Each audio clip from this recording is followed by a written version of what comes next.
Hello and welcome back. Episode 202 of the Ask Abhijit show is live, and I am so glad to be back with you on this live stream. I can see there's a lot of people waiting and commenting. So let me see who all is there. Before I do that, let me inform you that this is a comments based live stream, which means that I'm going to take questions that you have asked in the comments. I'm going to do a bunch of those, and then if there's time, I'll take a bunch of questions from the live chat as well. But first, from the comments. So let's see who all is there on the live stream. I can see Shivam Mahajan, Gaurav Sharma, Genghis Naidu, Utkarsh, ZIJ, Sanket, Ganore, Rajbir Singh, Jai Khetri, Charan, Harsh Saveri, hello, Anonymous, Ayush Pandey, Komal, Om Bekerikar, hello, Niharika Gupta, hello, Trupti Patil, hello, Ralla Avinash, Summit Statement, Namaste, Lage Raho Online, hello, Nutan Roshan, Rutwij Majumdar, Abhi Gaikwad, Wise Person, Nomad Roni, Three Ways S2, Tushar Gupta, Arkamana, Rakshit, Vishnu, uh, Gaurav Sharma, Raghuvir Solanki, Sanket Ganore, Visu Zubong Izung, hello, Hindi status VD, Samana Satish, Rashmi Rekha Singh, Threat Ripper, Hardik Barotia, YSMFX, uh, Three Ways S2, Utkarsh Sanket, Geopolitical Dube, EWAD FE, Rajbir Singh, Xmas, Ymas, Zmas, Wise Person, Prathul, Chaitanya, Shivraj, Abdullah, Anand Chandrasekharan, Keshav Patidar, Epictetus, Bhavyadeep Rathod, Mahesh Sharma, Dr. Jaishankar, hello, Bikash Kumar, Ayush Pandey, Nivedita Kumawat, Vivekananda Reddy, Marm Pandya, Vishal Dash, Kenneth Tan from the Philippines. Hello, thank you so much. Uh, Three Ways S2, Priyanka Javalia, uh, About Tech, McLevin. Hello, Karthikeyan, Om Prakash, and everybody else. Vladimir Chavda. Okay, I'm gonna stop greeting everybody, otherwise we'll never start. Dia SJ Selj. Hello. Okay, let's take some questions from the comments. So let's see what questions we've had. A lot of questions as well, and I've been able to take only a few. And I apologize in advance to those of you whose questions I was not able to take. But here we go. Let's take questions. Ankit Gupta says you need to do at least 3 hour podcast. A lot has happened in the last 3 weeks. Where is Xi Jinping? Venkatesh says, is Xi Jinping dead? There's a lot of news coming from there about and corruption in the Chinese army. So I'm hearing this chatter on social media that Xi Jinping is apparently dead. I've heard no news source saying that. I've not heard this in any news report. Seems to be rumors swirling around and chatter on social media.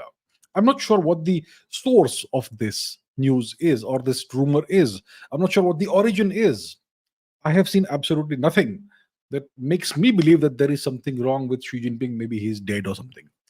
I hear news that he has released some statement about congratulating somebody in Vietnam about somebody ascending to some to the chief chiefhood of the Vietnamese Communist Party or something like that.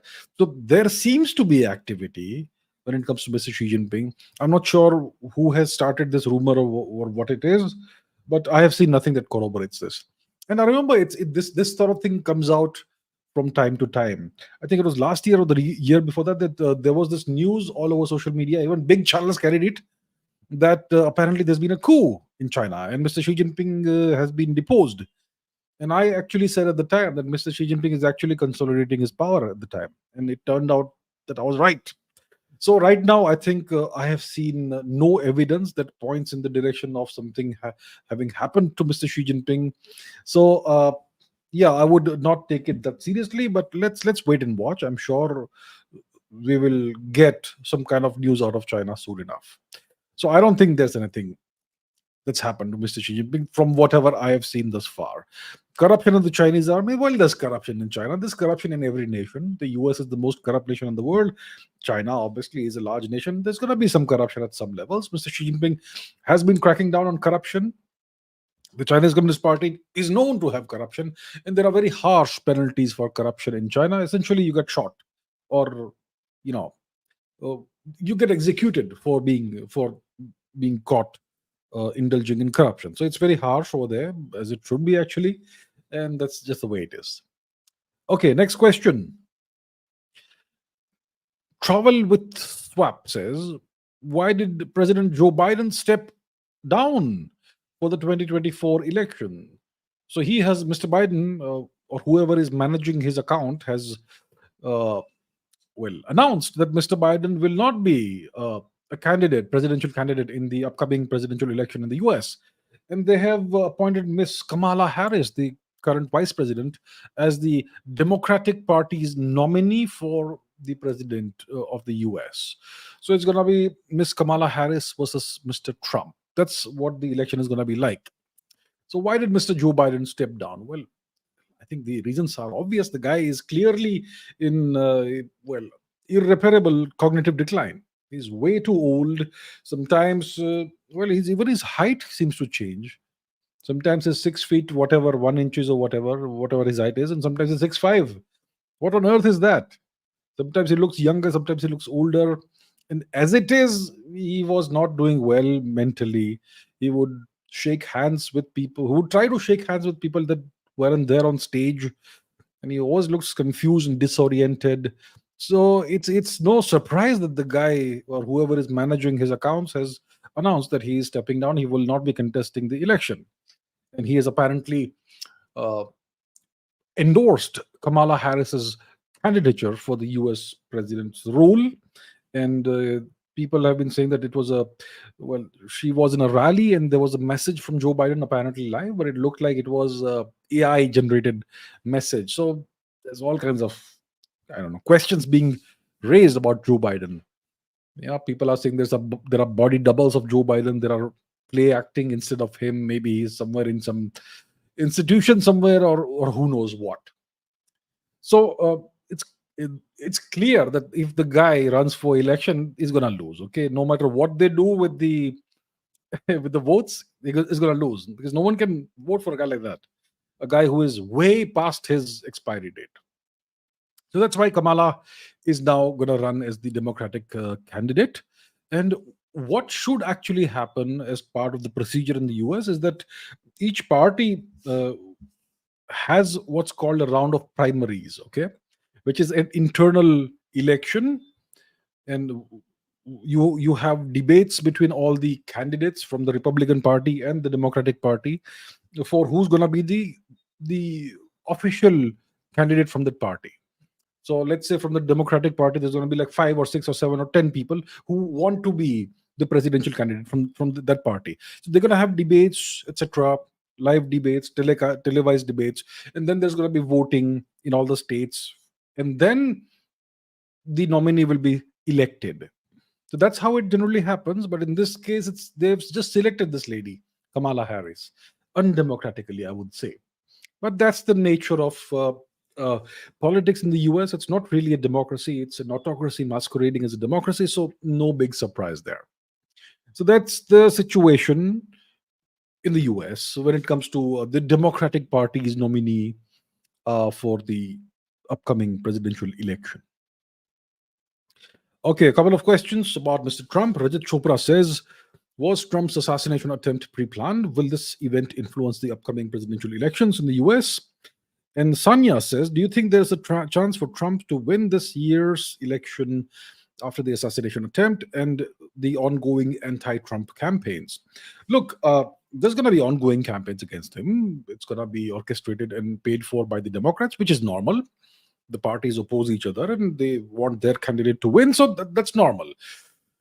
Uh, so there is that. Now, was the Trump assassination attempt pre-planned? Well, obviously there is some premeditation that goes behind this. Even if you assume that the guy, the assassin, was acting alone on his own, well, he would have gone and purchased arms, the weapon, the ammunition. He would have scouted out the area where the uh, rally was going to be held. He would have found the best location from which he can take a clear shot uh, at Mr. Trump.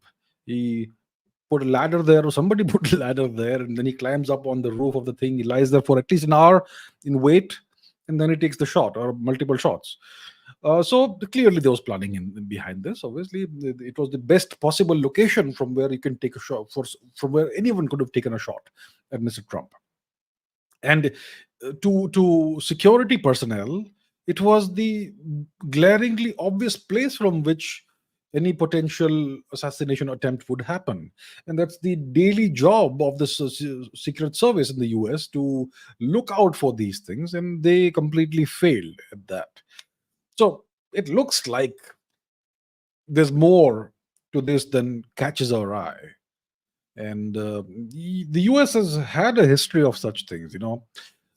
President Kennedy was taken out in Dallas in 1963.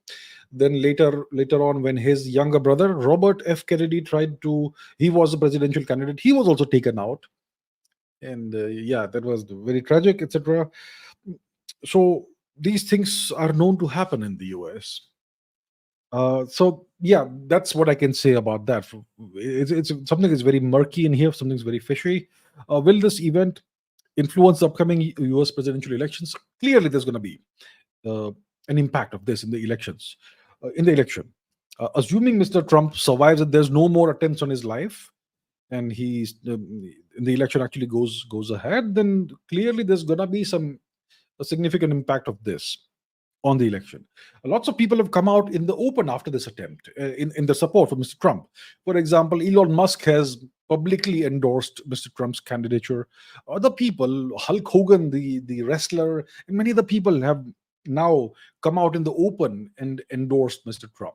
So there's been a significant change in the climate, the political climate in the US. In the past, it was kind of, people were reluctant to express or verbalize or come out with and openly express their support for Mr. Trump, because it was seen to be something that was kind of taboo or verboten, that you know orange man bad, that sort of thing. But now people are coming out in support of Mr. Trump. So if the election is a free and fair election, it's highly likely that Mr. Trump will be re-elected as US president. But well, you never know what happens in the US. Okay, 2020, lots of people say was a stolen election, a rigged election, and it's possible that 24 also could go that way. So I think it's quite likely that Miss Kamala Harris will become the US president. Uh, the entire establishment is against Mr. Trump, and Mr. Trump has said that he wants to drain the swamp and reform the system, etc., etc., etc. Which obviously the people who are in power will obviously not like that. Because it will affect them, it will impact them directly. So yeah, so it's unlikely, in my opinion, that Mr. Trump wins, and if he wins, then well, let's see how long he lasts, unless he has made a deal with the devil. Well, you never know. Yeah. Okay. Next. Ramesh Kulkarni says Mr. Modi visited Mr. Putin, and now the news is that Mr. Modi will meet Zelensky as well. Is this because of pressure from the US? Okay, good question. So Mr. Modi did recently visit Russia, and he met with President Putin. Uh, so we have resumed the annual summit that happens between the two nations, between India and Russia, and it was important. It was an important meeting. It was an important event for India as well as for Russia. Russia, the entire world, kind of, especially the Western world and the Western influenced world, is kind of anti-Russia right now. You will find lots of people in India expressing the opinion that Russia is at fault vis-a-vis what's happened in Ukraine, the Russian special military operation, so to say, in Ukraine. Russia is the aggressor. Lots of people believe that this is Russia's war on Ukraine, etc. Russia is the aggressor. Russia is an expansionist nation. All that. So there is that. But Russia, the relation. So Russia essentially, to a large extent, especially in the media and in public opinion, is kind of an isolated nation from that perspective. If you look at the Olympics that are ongoing, Russian athletes aren't allowed to compete under the Russian flag. They have to compete under some random the Olympic flag or something, and so on. So that's the deal. So it is important for Russia to prioritize its ties, its relations with nations like India, which are friendly nations with which Russia has significant convergence of national interests. And it's also important for Russia India is especially important for Russia because Russia otherwise it's in danger of becoming completely dependent on China. So hosting Mr. Modi was great for Mr. Putin. It allows him to tell the West that India isn't your creature. India isn't beholden to you. India will do what it wants, and India is a good friend of ours. We have an excellent relationship with India. It also is it, well, it also enables Mr. Putin to send a message to China. Then we have options. You're not the only one, and so on. So it's very important for Russia. For India also, it's important because we have a significant convergence of interests with Russia. The West isn't entirely friendly to India. The West doesn't want India to grow the way it should grow. Okay, there's a lot that's happening vis-a-vis the West and India, which means the US and India. There's a lot of pressure that the US is putting on India. The US is doing much that is, well, harmful to India in order to to prevent India's growth and to arrest India's accelerating or growth, economic growth, etc., and geopolitical rise as well in the region. So there's a lot that's happening. So India also needs to send messages to the US that we have options as well. We have an excellent relationship with the nation that you fear the most, Russia, because the US fears Russia the most. So overall, it was great. It was very important this relationship continues and the annual summits resume. So there was that. And now the news has come that Mr. Modi is going to visit. He's going to meet with Mr. Zelensky. So is this because of US pressure? Probably to some extent, yes. So the US, obviously, the West was extremely unhappy with Mr. Modi's visit to the US, and they criticized it a lot. There were lots of op-eds written about that, lots of articles in the US and British and Western media, and so on. Lots of disparaging comments from various esteemed and eminent commentators, etc. Uh, so in order to kind of balance things out, because India also has we also have a good working relationship, an important working relationship with the West. So Mr. Modi, probably because of that, has decided to meet with Mr. Zelensky as well. What's the harm in meeting the guy? We all know he's a puppet. He's a Western puppet. He doesn't have any genuine power as such. He's just one of the manifestations of Western interests. So meet with the guy, have a meeting, discuss whatever should be discussed, etc. Talk about peace and so on. And that's about it. So, yeah, so that's the deal. And obviously, there must have been a lot of US pressure on India. And to kind of alleviate that, we'll meet with Mr. Zelensky. Abhijit Chavda Light says, is World War III inevitable? Look, nothing is inevitable. But let's take a look at the world map and see what are the big flashpoints currently that we can think of right now. So, as always, we will open the map. I hear lots of people are using maps these days, but anyway, that's good. I'm glad that's happening. So, what are the big flashpoints? First of all, let us define. Okay, before we even go to the map, let's ask ourselves, what do we mean by World War III? Is a hypothetical future India Pakistan war, is that something we would call World War III? I would say no. Is a hypothetical future India China war something that we would call World War III? I'd say no. But what about Israel and Iran going to war, if that ever happens, hypothetically? We don't want that to happen, but hypothetically, if there's an Israel Iran war, is that World War III? I'd say no. What if, hypothetically, there's a war between China and Japan, and let's say even South Korea gets involved? Is that World War III?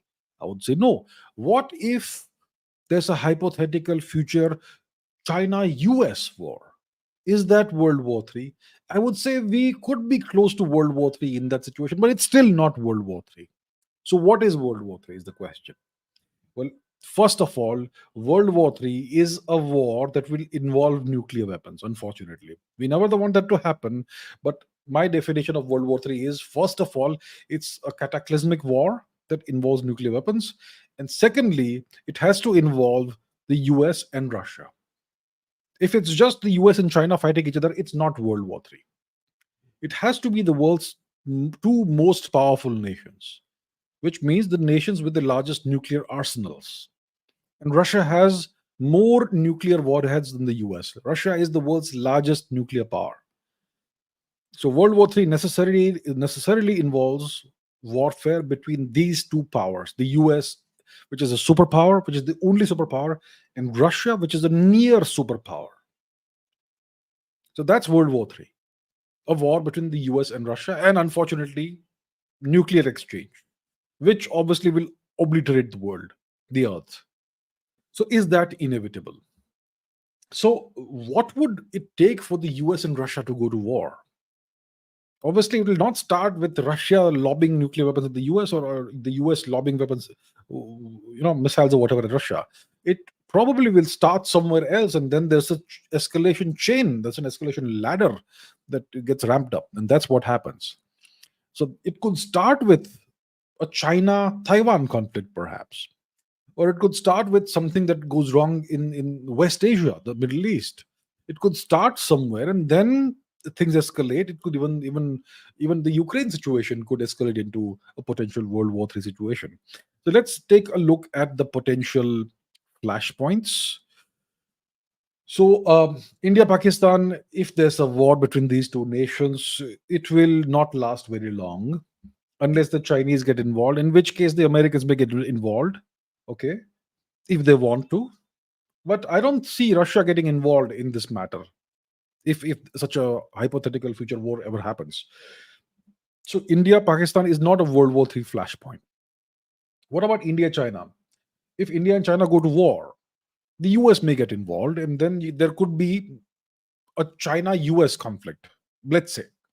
But in that case, Russia could potentially get involved to some extent, but not really. So I don't see even that escalating into World War III.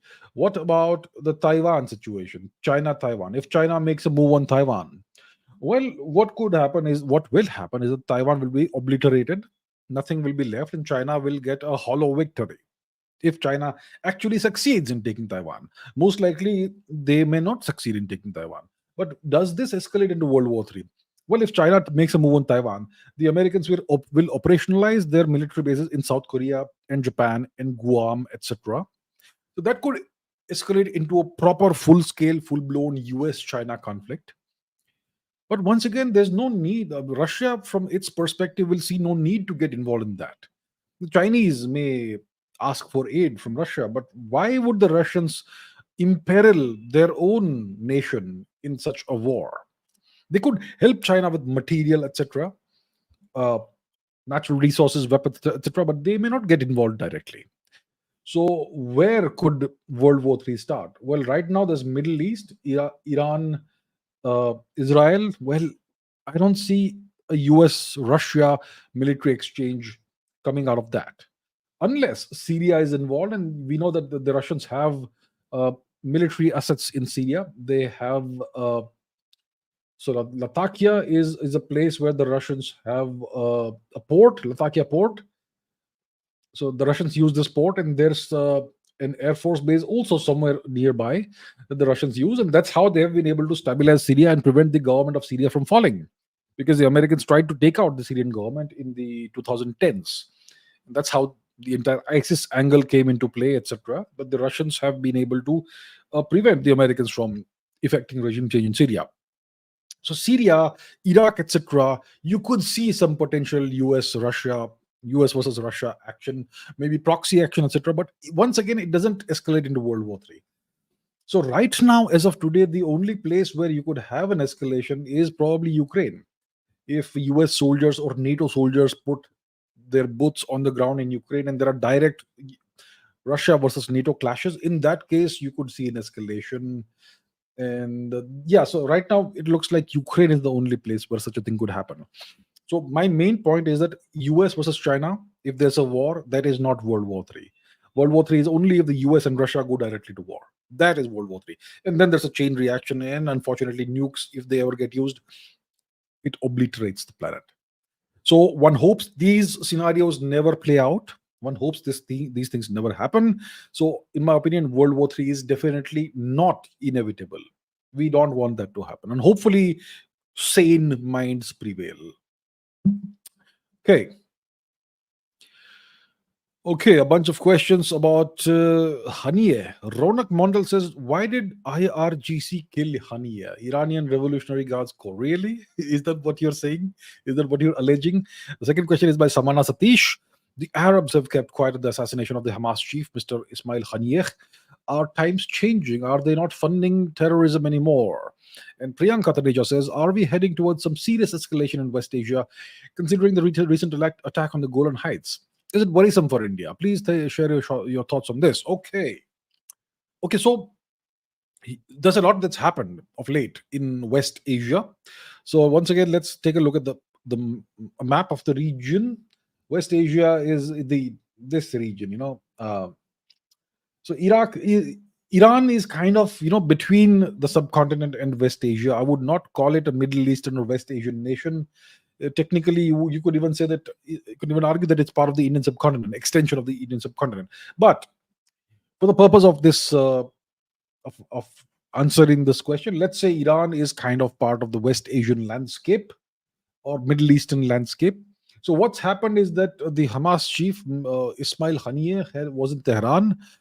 He attended the inauguration of the new Iranian president, because the previous president was unfortunately killed in an aircraft accident, a helicopter crash. Now, I've said this so many times: don't use helicopters. They're not as stable as fixed wing aircraft, but people don't listen. Anyhow, so that's what happened. So a few hours after this guy Haniyeh attends the inauguration of the new president, apparently he's killed. And the Iranians say that it is the Zionist regime, like they say, which means Israel, that is behind the assassination. Apparently, one hears that there was either a drone strike or a cruise missile strike on the room in which Mr. Haniyeh was staying, and he was taken out. He got killed. So if that is true, it means that Iran has been humiliated by the Israelis, because come on, in Tehran, a few hours after meeting the president, that is humiliating. And it tells you that Iran's security apparatus is terrible. And it also tells the world that Israel can strike anybody anywhere they want, anytime, no matter who is protecting that person. Uh, so that is the situation. Now, do we have any evidence? Okay, so that's done with the map. Now the question is this: what's the evidence that anyone has in the public domain that the Israelis have killed Mr. Haniyeh? Do we have any evidence? The Iranians have claimed that this has happened, that the Israelis killed him. But what's the evidence? We haven't even seen Mr. Haniyeh's sadly, unfortunately, dead body. Okay, yeah, okay. See, look, he's a terrorist. Hamas is a terrorist organization, etc. But the point is, we haven't seen the dead body. We haven't seen the location where this attack happened. We haven't seen any evidence of any explosion somewhere, of a drone strike or a cruise missile strike or whatever it was. So we don't have any actual evidence that backs up what the Iranians have claimed. What? So let's play devil's advocate over here. I'm not saying this is what happened. I'm saying, what if this is the case? What if the Iranians, for whatever reason, decided to ratchet up tensions with Israel by taking out Mr. Hani and then blaming it on the Israelis? Look, it's not beyond the realm of possibility. In a Chanakyan world, in a quotidian world, anything's possible. So once again, we don't have any evidence that the Iranians have done this. We don't even have any evidence that Mr. Haniyeh is dead. Maybe he's alive somewhere. You know, just like Elvis is still alive apparently somewhere. Maybe even Michael Jackson is alive. So maybe Mr. Haniyeh is also alive, and they've only faked his assassination. Like what is that movie? James Bond movie. You only live twice or something. Yeah, Sean Connery. So maybe So in the absence of any evidence, any all the possible scenarios, all the potential scenarios are in play. So I don't know what's really happened. I have seen no evidence that he's dead or alive, or that he's alive. We don't know. We have no evidence that he has appeared in public after that date, and we have no evidence that he's actually dead. So we don't know what's happened. The Israelis, they deny any involvement in whatever may have happened. So it is Possible that the IRGC may have been behind this, if he's actually dead, but we have no evidence of that either. So all of that is in play right now. It's a superposition of states. It's like a quantum mechanical system in which the cat is dead and alive and undead and everything at the same time. That's our situation. So that is the deal with Mr. Honey. Now Samana says the Arabs have kept quiet on this matter. Are times changing? Are they not funding terrorism anymore? The Arabs want peace. The Arabs want development. If you look at the UAE is a fast developing nation. They want foreign investment. They want to develop their country. They want a peaceful, stable country. They want foreigners to come and settle down in their country. There are so many expats who live in the UAE, Indian expats, Western expats, etc. They don't want any war. They want stability. They want growth. They want development. That's the UAE. What about Saudi Arabia, the big power in West Asia? The Saudis also want peace, prosperity, stability. Their de facto ruler, Mr. Mohammed bin Salman, has so many plans for transforming his nation, and taking the economy beyond simply being dependent on oil. So many plans they have. They even wanted the IMEC to happen, the India Middle East Europe trade corridor, which bypasses Turkey. The Saudi Arabia is the major portion of the IMEC. So the Arabic nations don't want any of this nonsense. They don't want any war. They don't want any terrorism. The Saudis have cracked down hard on terrorism.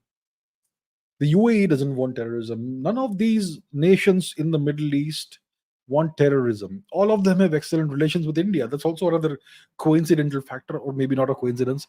So in the past, we know there was all kinds of stuff, terror funding coming in from this region in the past. Times have genuinely changed. So the Arabs don't want anything to do with this matter. Okay, the Arabs don't have the best of relations with the Iranians. That's an old historical grudge going back roughly 1300-1400 years, which we'll not go into. But so the Arabs don't want any of this. They just want peace, and they are deeply unhappy with the situation that has unfolded since October last year, when this entire thing happened and Hamas attacked Israel in a horrific terrorist attack, etc., and everything has gone downhill from there. The Arabs don't want this. It's bad for the region. It's bad for their economies. And Priyanka asks about, are we heading towards escalation? I'm not aware of any attack on the Golan Heights, but this is what's happened. The Haniyeh thing. Maybe I missed if there's been an attack on the Golan Heights. Uh, but yeah, there's going to be some kind of escalation. The Iranians have made this public claim that the Israelis assassinated Haniyeh on their territory, in their capital. So after making such a claim, they are essentially, they have to retaliate in some manner. Now, once again, if you look at the map, the distance between Iran and Israel is roughly 1,000 kilometers. The Iranians don't have a great air force. They cannot launch airstrikes on Israel. They have good ballistic missiles and cruise missiles, but the Israelis have a good defense system called the Iron Dome that can take out many of these incoming ballistic or cruise missiles. The Iranians have excellent drones, but even that can be kind of dealt with the kind of defensive measures the Israelis and other nations have. So in the past, we know what happened, right? There was an assassination done by Israel apparently on Iranian generals in Syria, and Iran retaliated with a massive drone strike and missile strike, and most of these drones and missiles were neutralized, and those that indeed did hit targets within Israel did not cause any major damage. They did not take out any high value targets. So that kind of was a failed attack, kind of a failure. So if the Iranians do that again and it fails again, then it kind of humiliates them further. And they can't carry out air attacks because they don't have a powerful air force. So what can Iran do? Iran will have to do something after making such a claim. Otherwise, they look, well, toothless, impotent, etc., powerless. And that's not a good look for any nation. So most likely, there could be some kind of proxy attacks, either via Hamas or Hezbollah or the Yemenis proxies that the Iranians have, the Houthis, etc., or cyber attacks or some kind of other terror attacks, etc., could happen. Okay, that's what I could uh, potentially see happening. Obviously, we don't want any escalation of the situation, but that's where we are. So there's going to be some escalation, and if that happens, the Israelis will obviously retaliate, and that could raise the temperature in the region. That's where we are. What's the deal with India? How should India look at this? Is this worrisome for India? Well, if there is escalation of tensions and all that, then what could happen is that if the Houthis get involved, for example, from Yemen, and there are attacks on ships, etc., then and there are drone strikes and all that, and maybe air force activity from Israel, then you could see the Strait of Hormuz getting closed. This region, this gap is called the Strait of Hormuz, which connects the Persian Gulf with the Indian Ocean, the Sea of Saurashtra, and that could be a disaster for the global economy and the Indian economy, because a lot of the world's energy flows out of the Persian Gulf, oil. Yeah, so that would be terrible. So that's one that could be bad news for the world economy, especially, and that includes the Indian economy. Now, how should India look at this entire matter? Are are we Indians duty bound to take sides? Lots of Indians feel that we have to take sides in this matter, that we should either choose this side or that side. And most Indians obviously are favorably inclined towards Israel for a variety of reasons. My point is, this is not our fight. We did not start this fight. We are not part of this fight. And we have reasonably good relations with Israel as well as Iran. Iran is in no way a hostile nation to India. Iran doesn't target India in any way, the way Pakistan has historically done. Of course, if you go back to 1965, then the Shah of Iran, who was a US puppet, sided with Pakistan. And you can go back a few centuries and you have the attack of Nadir Shah on India. But Nadir Shah was not a Persian, he was a Turk. Nadir Shah was to Iran what Aurangzeb was to India. Okay, he was a Turk, Nadir Shah, and he attacked India and he committed slaughter, genocide in Delhi. But he was not Persian, like I say. So historically, look, we don't have any major tensions with Iran. We are not adversarial relations. We are not enemies. Iran doesn't do anything that harms India in any significant way. Uh, and so that's the situation. And obviously, when it comes to Israel, we have very good relations with Israel. Uh, Israel, as we know, aided India during the Kargil war when the Americans shut off the GPS access to India. Obviously, the Israelis could not provide GPS access to India, but they sold some arms, ammunition, artillery supplies, etc., to India, that sort of thing. Uh, but Israel also has shown a preference in the past of preferring China or India when it comes to economic activities, etc. So, look, every nation has its own interests. There are no warm cultural ties between India and Israel or India and Iran anymore. So, from our perspective, I would say that we should not take sides. We don't need to get emotionally invested in a fight between two nations that doesn't involve us. Okay, we don't have a horse in that race, like I say. We don't have a dog in that fight. It's nothing to do with us. We should simply urge both nations to de-escalate and to negotiate their way out of the situation. That's what we should say. But we have no need to take sides. Indians, for some reason, feel this need to take sides whenever there's a fight somewhere. If there's a war happening in Ukraine, oh, we must either support Ukraine or Russia. How about being neutral? What does it have to do with us? So be practical, be pragmatic. Look, geopolitics is an amoral sport. There's no morality in geopolitics. There's no right or wrong. There's only interests. And what you should support is India's interests. That's it. You don't need to take this nation's side or that nation's side. You have to be on the side of India. The only nation you need to support is India. And when others fight, the best we can do is to urge them to de-escalate and stop fighting and negotiate. Diplomacy is the way forward. And that's what our refrain has been since 2022 when the Ukraine situation started unfolding. Negotiate, diplomacy. Please stop fighting. This is not a time for war. So that is the right approach. Okay, next question. Aha, here we go. So Zamla Arnab KMT55 and Rajat Chopra have asked questions, and there have been many more questions about Bangladesh, but I could not fill up the whole screen with that. So I've taken three questions as representative of all those questions. So the question is about what's happening in Bangladesh. What do you think about the students protesting in Bangladesh? Make a video on Bangladesh students protest and reveal the real agenda and truth behind it. Is the Bangladeshi students protest justified? Is the Sheikh Hasina government dictatorial?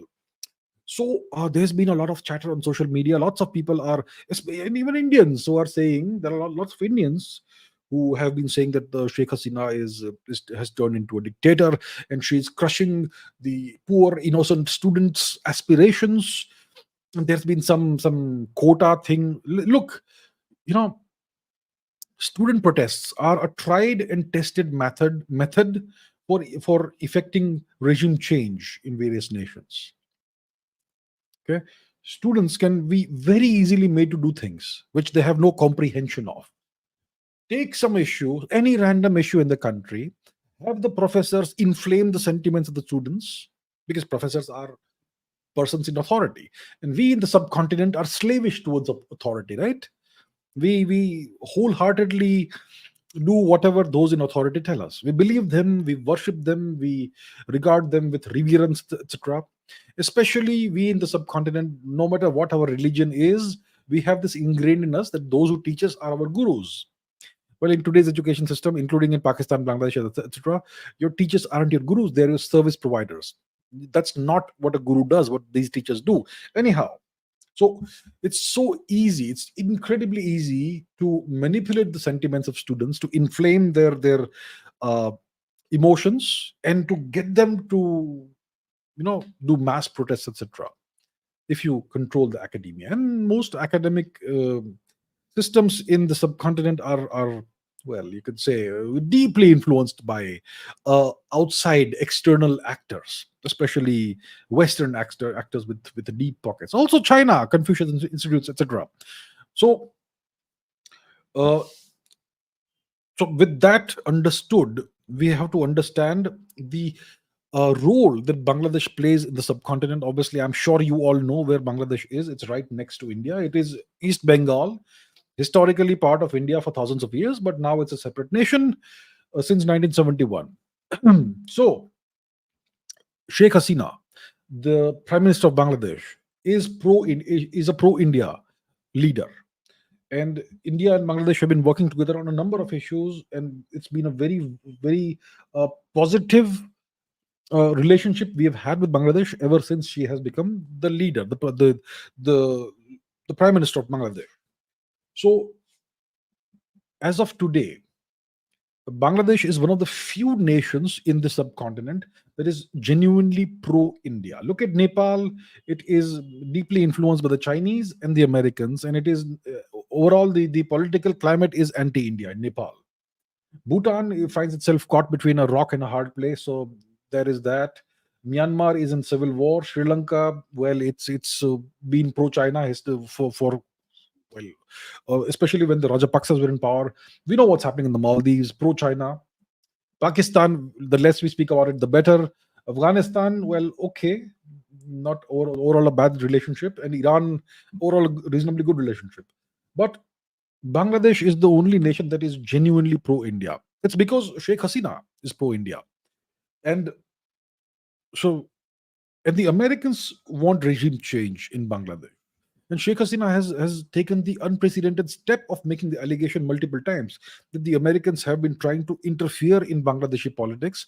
There was a general election earlier this year that Sheikh Hasina won. She won for the third consecutive time, and the Americans wanted to oust her. The Americans wanted the opposition to come to power, and they actually told her, okay, that they would be okay to support her if she allowed the Americans to carve out a Christian nation out of some parts of Bangladesh, and that Christian nation will be Cookie Land. It will also include parts of India and parts of Burma. And apart from that, the Americans also want an island from the Bangladeshis. Okay, there's this island south of Bangladesh. It's a Bangladeshi island. The Americans want to create a military base there. This little island called Saint Martin's Island. I don't know why it's called Saint Martin's Island for whatever reason, but that's what they call it. So the Americans want to build a military base over here, Air Force base and naval base, from which they can project power to threaten various nations in the region, kind of like Diego Garcia, the illegally occupied Mauritian archipelago, where the Americans have a massive naval and air force base. This one here. They acquired this in 1973 after their disastrous performance in 1971, the war in which India liberated Bangladesh. The Americans want to consolidate their position in the Bay of Bengal region, the Kalinga Sea region. So all of that is happening, and the leader of Bangladesh, Ms. Sheikh Hasina, has not uh, allowed the Americans to do any of this, and that's why they are now ramping up the pressure on her through these artificially uh, astroturfed student protests, very similar to things that have happened in India in the past few years. Suddenly protests emerging out of nowhere, whether it is farmers or whatever it is, right? And similar things have happened in Thailand in the past 2020, 21. There were sudden student protests in Bangkok and various parts of Thailand, anti-monarchy protests, because apparently the Thai government wasn't willing to do certain things. Okay, and such things have happened in various other parts of the world. So this is a regime change operation. Okay, whatever the justification for it, it's simply an excuse. You can make anything into the pretext for a protest. Okay, for demonstrations, take any issue, and you can have students protest on that. Doesn't matter what the issue is, doesn't matter at all. So Sheikh Hasina is not dictatorial. She's won 3 elections. The Americans, if their pet candidate doesn't win, they say it's dictatorship. If their pet candidate wins, they say it's democracy. Who are they to adjudicate the result of elections, and to give uh, you know a certificate of whether you are democratic or dictatorial? Who are they? the the entire so-called rules-based world order is premised the premise of this is sovereignty and non-interference. No nation is permitted to interfere in the internal matters of other nations, but the Americans routinely trample over this principle, routinely. But they call this the rules-based world order, which is the whims of the US-based world order. So what's happening in Bangladesh is a US attempt to change the regime in Bangladesh to oust Sheikh Hasina from power. And what will this enable the Americans to do? It will enable them to first of all acquire a Bangladeshi island to create a military base from on. Secondly, it will enable them to carve out a new artificial Christian nation called Kuki land out of Bangladesh, out of Burma, and out of Manipur and Mizoram. And that artificial nation will cut off India's access to Southeast Asia. So that is what's happening. It's a geopolitical thing, what's happening in the region. It's all interconnected. The Burma situation, the Manipur situation, the Bangladesh situation, the student protests in Bangladesh, it's all interconnected. The drug situation in India's Far East, the poppy plantations that the illegal infiltrators have been setting up for the past few years, all that, it's all interconnected. So that's a deal. Next. Geopolitical Dubey says, what's the current situation in Burma? How do you foresee the future of Burma? Hypothetically asking, if Burma collapses and wants to merge with Bharat, what will happen? Okay, since we are speaking about Bangladesh, we can speak about Burma, Myanmar, our neighboring nation. So, in case you don't know, you're not aware, it's a pretty large nation east of India. India's Far East, Nagaland, Manipur, Mizoram, it all, in Arunachal Pradesh, it all borders Burma. And parts of Bangladesh also border Burma. And Burma neighbors China, also Laos and Thailand. So pretty large nation. And right now there is chaos in Burma. So there's a total breakdown of law and order. There is a civil war situation happening over there. Lots of different ethnic groups are fighting the Burmese government, the military junta, like they say. And the Burmese government, the military government, it controls now less than half of the nation, it looks like. So they're under a lot of pressure, and there is a lot of foreign involvement in the situation. There's this tremendous supply of arms and ammunition and bullets and artillery shells and whatnot that these ethnic groups and their local militias have access to from where one wonders. Obviously, China is a factor. China has a significantly long border with Burma. China is a factor, and Thailand also has a very large border with Burma. And yeah, so take your guess, take your choice. So there is a civil war situation in Burma. What's the future of Burma? It looks like Burma will break up. The Americans will be able to effect that, and by doing that, they can, you know, create chaos in India as well as China. But the Chinese are not a democratic nation; they are a dictatorship, so they have much better control of what's happening in the region. But in India, the situation isn't that good. We have allowed foreign religions and all that to encroach upon our territory. And right now, if you look at the far east of India, it's been significantly, well, Christianized. Okay, and there's a very strong involvement of foreign missionaries, Baptist missionaries, in the ongoing civil war in Myanmar, in Burma. Uh, So it looks like Burma may break up, it may fragment, and parts of it will be used by the Americans to create cookie land. But the real cookie land they want to carve out of parts of Bangladesh and the Indian territories, states of Manipur and Mizoram. And even if it is not officially made into an official nation, it could become a de facto nation if the Americans succeed in their ploy. Okay, so it will be technically and officially part of India, but you will have foreign militants collecting taxes and running the administration, which is already happening in parts of Manipur. Okay, southern Manipur, etc. So yeah, it's a dire situation right now, and India has its hands full, and the future of the region is up for grabs right now. So if Burma collapses, will it want to join with Bharat? Who will want to merge with Bharat? Who?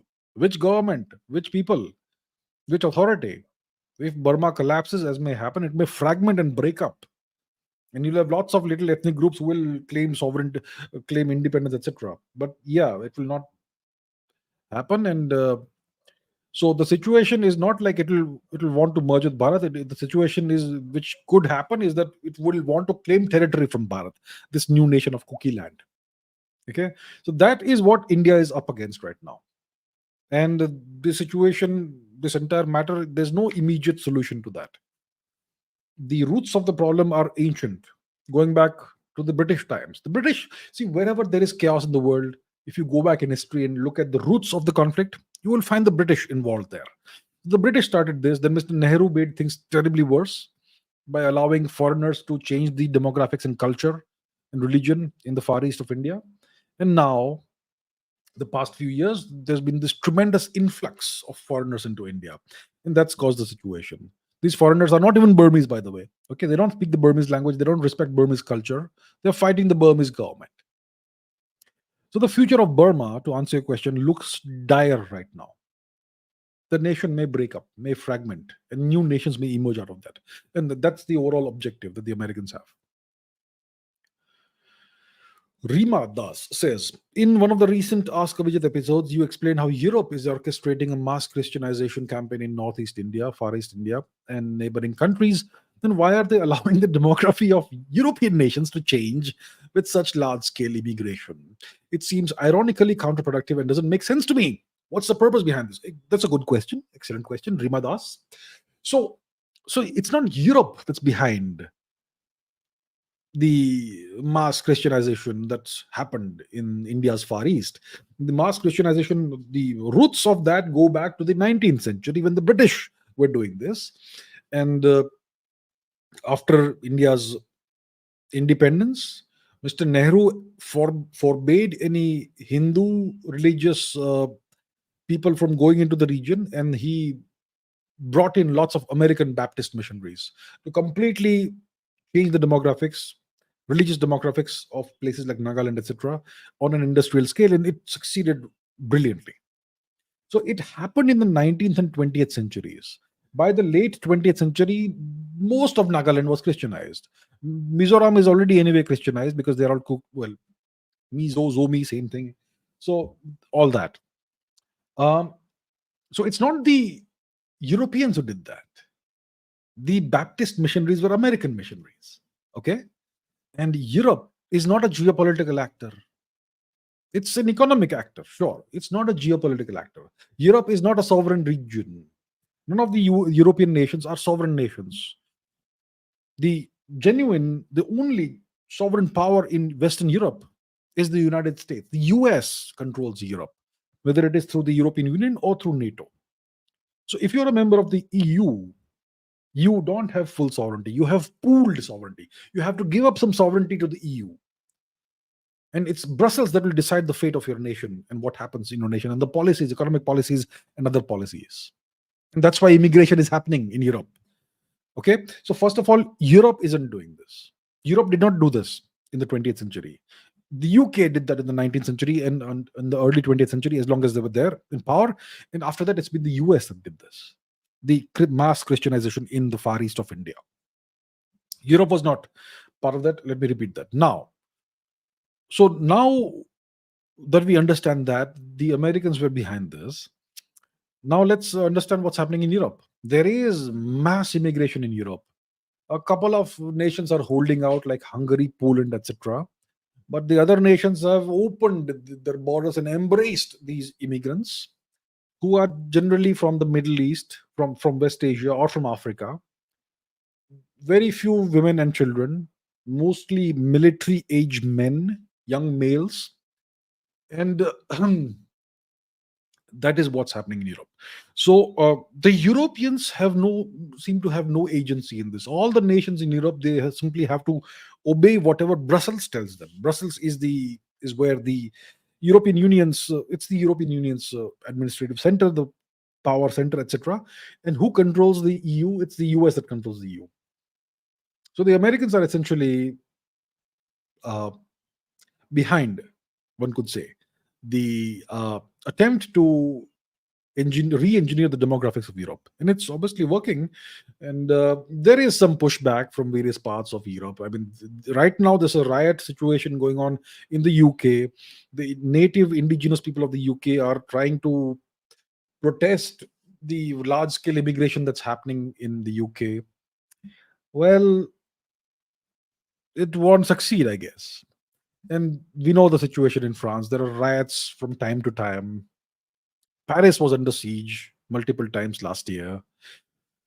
Um and similar situations in various parts of Europe. So the natives are power. Even in Ireland now, it started. Okay, mass immigration. Spain, it's happening. It's happening everywhere. Italy, bad situation already.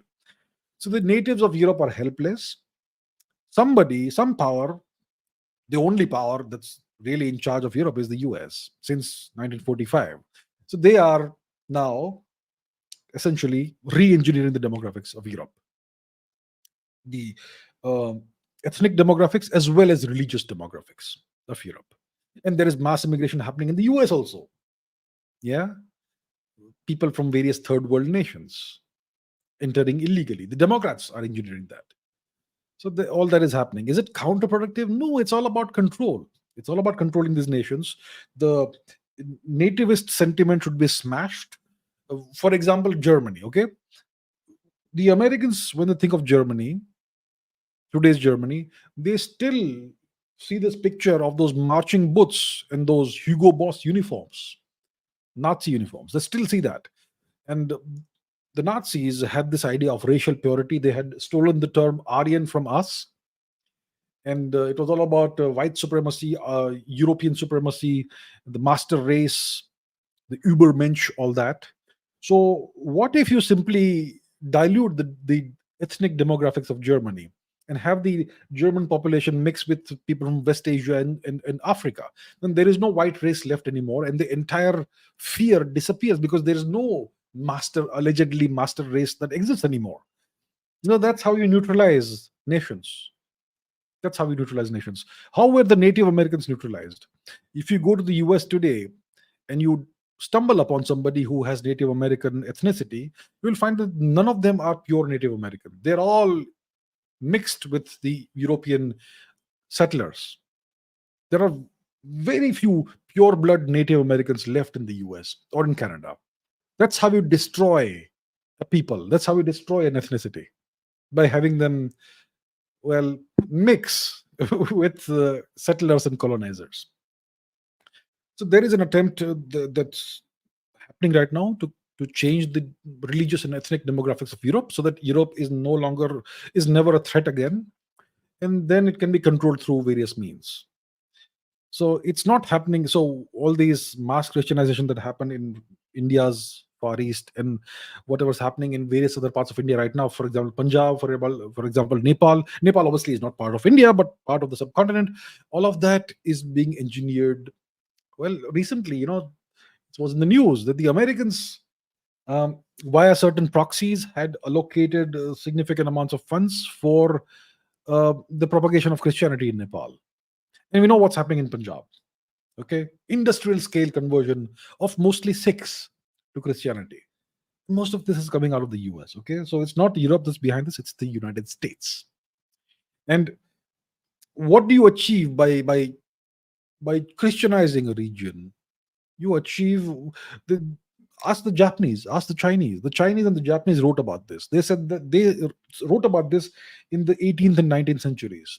Let's talk about the Chinese 19th century, the opium wars. The Chinese wrote that when people convert to a Western religion, they develop extraterritorial loyalties. Yeah, so that's the objective, and I'll stop at that. Ramesh Kulkarni says, recently our frigate ship INS Brahmaputra fell into the water. Such events are happening repeatedly over the past few years, not only with ships but with submarines also. Is this because, except a few, most of them are more than 20 years old? Shouldn't we have a strong and up to date naval force for a good hold of the Sea of Saurashtra, the so called Arabian Sea? So, yes, I will not put the images on the screen because they are distressing, but the INS Brahmaputra recently capsized in Mumbai. There's this. Okay, let's see the map. I'll not show the image of the ship, but we can see the images, the map of the region. So we have Mumbai, the major city in Western India, India's financial capital. Mumbai is here. Now, if you look at the port in Mumbai, okay, this is all open source information. I'm not showing anything that's classified. Okay, it's available on Google Maps, for God's sake. So, where is this port? Is the question, right? Okay, so the gateway of India, and if we could you please remove that? Yeah, there we go. So here over here, behind the gateway of India, north of it, north east of the gateway of India, we have this Mumbai port. And if you take a look at the kind of ships you have there, it becomes very obvious that there are very interesting ships here. These are submarines, as you can see. Now, submarines aren't civilian ships, these are military ships, naval ships, and much more. You can see. I mean, you can take your pick and look at how many submarines you can see over here. So that's the situation in Mumbai. You have this naval port that is right next to Ballard Pier, etc., where you have cruise ships coming in. So you will have tourists standing right next to submarines, taking picture of submarines and Indian naval assets. This is not a good situation. I simply don't understand how we can allow this to happen. You know, Chinese tourists can take a ferry from the gateway of India and go this way, okay? So and go to this island over here, Garapuri Island, or so-called Elephant Island. And along the way, they can take pictures of Indian naval ships, Indian submarines, and if they have good cameras, and also the Bhabha Atomic Research Center nuclear reactors over here. Okay, I don't know where exactly it is, but you have nuclear reactors which are visible from the ferry. So we have our critical infrastructure over here, our extremely important assets that are in full view of foreign nationals. And you have this port, which is a dual use port. You have cruise ships coming in from various parts of the world, and they are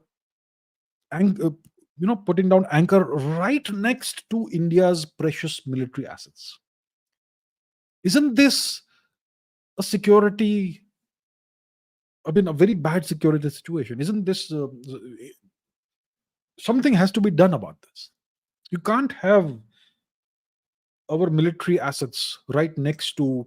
I mean, they should not be visible to civilians, but that's what we have. And there's been there have been other accidents over here in Mumbai. I think it was in 2013 that INS Sindhurakshak, a submarine, caught fire and exploded and sank. And I don't know how many sailors died in that accident, in that incident, not accident, incident. And more than 10 sailors died, if I'm not mistaken. INS Sindhurakshak. We lost that submarine.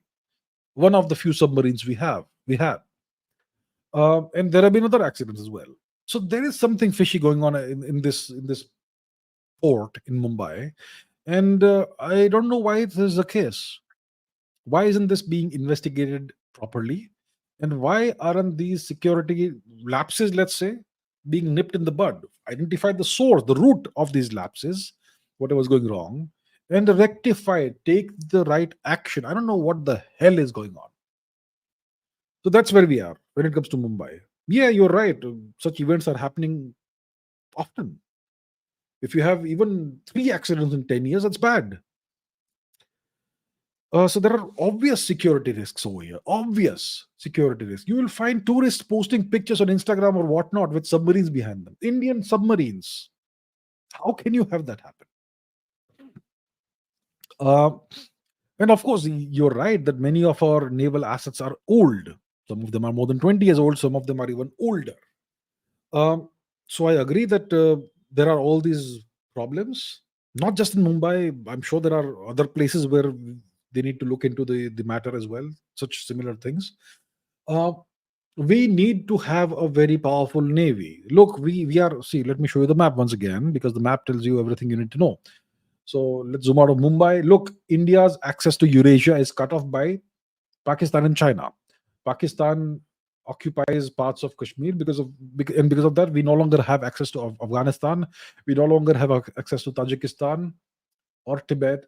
Tibet we have access to, but it is controlled by China. China is occupied Tibet. So our historic access to to Eurasia, Central Asia and Eurasia has been cut off for the past 70, 75, 80 years. And we have absolutely no infrastructure in the far east of India that can connect us with, let's say, Thailand. We have no roads that go to Thailand. We have no roads that go to Laos, Cambodia, Vietnam, no railways, nothing. We have done nothing whatsoever. We've been sleeping the past 75 years. So because of that, we are essentially a landlocked nation almost, and the only access to the rest of the world we have is by sea.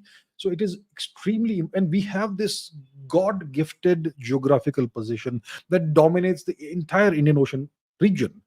So how can we take advantage of it? By building a powerful navy that can project power well beyond our shores.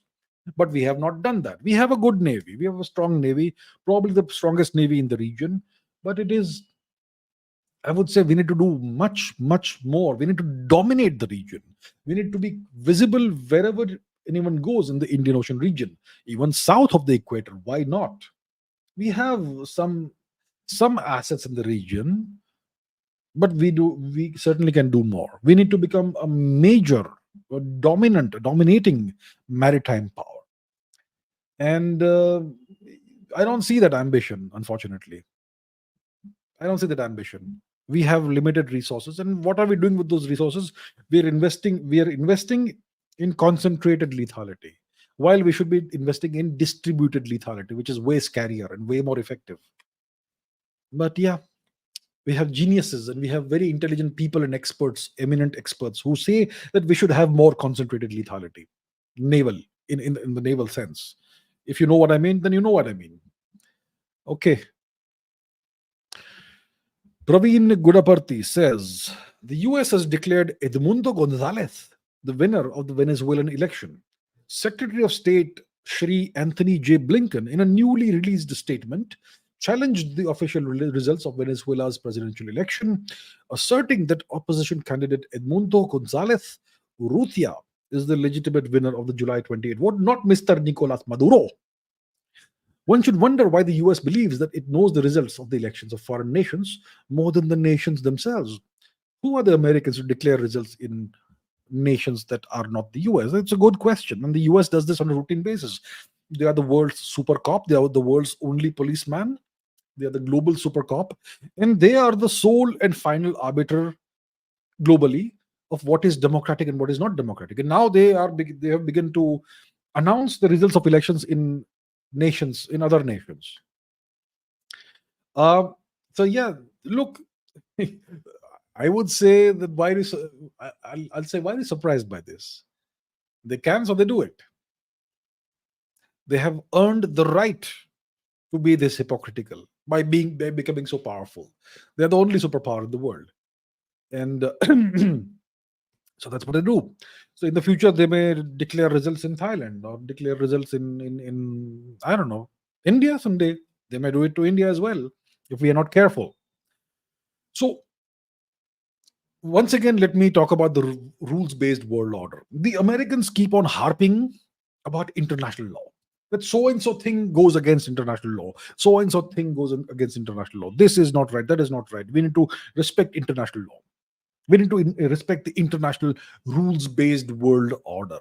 Now, what is this rules based world order predicated upon? What principles is it predicated upon? What is international law, so called international law, predicated upon? What are the pillars of international law and the rules based world order? The first pillar is sovereignty and non interference. That every sovereign nation that is recognized by the UN and other countries has the right to sovereignty, which means exclusive control over its territory and its population. And then there's non-interference, which means that every nation, no nation can interfere, is allowed to interfere, or has the right to interfere in the internal matters of other nations. These are the two fundamental pillars, apart from others, of the rules-based world order of international law. And the Americans have a selective approach to that. When it suits them, they'll trample upon this. And when it suits them, they'll lecture nations about this. So that's obviously double standards. It's a hypocrisy. And my point is that you have to earn the right to be hypocritical by becoming powerful. The more powerful you are, the more hypocritical you can be. Um, so the rest of the world, simply those who are not powerful enough, simply have to swallow it. And that's just the way the world is. The strong rule and the weak bend to their will. Um, so that's the situation. And maybe look, today in the world of the internet, social media, etc., we can also declare the results of elections, right? And if they can declare the results of elections in other countries, maybe other countries can also adjudicate what happens in the US. There's going to be an election soon. Yeah, maybe Venezuela should announce the winner and give it back to the US. Okay, SRXDJ8GB. Okay, yeah, asks, is a union of Turkic people from the Altai mountain region to Turkey via East Turkmenistan ever possible? Okay, well, good question. Let's take a look at the map. Where is this Altai mountain region? Is the question. So it's I'll show you how to locate that very easily. It's where Kazakhstan, Mongolia, Russia, and China meet. That region is the Altai mountain region. The Altai mountain range is in this region, where you kind of have a junction of four nations. There are two tri-junctions here. So this region is where you have the Altai mountains. Historically, it was part of the Mongolic territories. Okay, the Mongol people. So that's the Altai mountain region, and obviously the Turkic culture has also emerged from this region. And Kazakhstan is a Turkic nation. All the other stans, apart from Tajikistan, are Turkic nations. And the Chinese region of Xinjiang, especially the Urumqi, etc., region, is East Turkestan, which is also Turkic, where you have the Uyghur people who inhabit the region.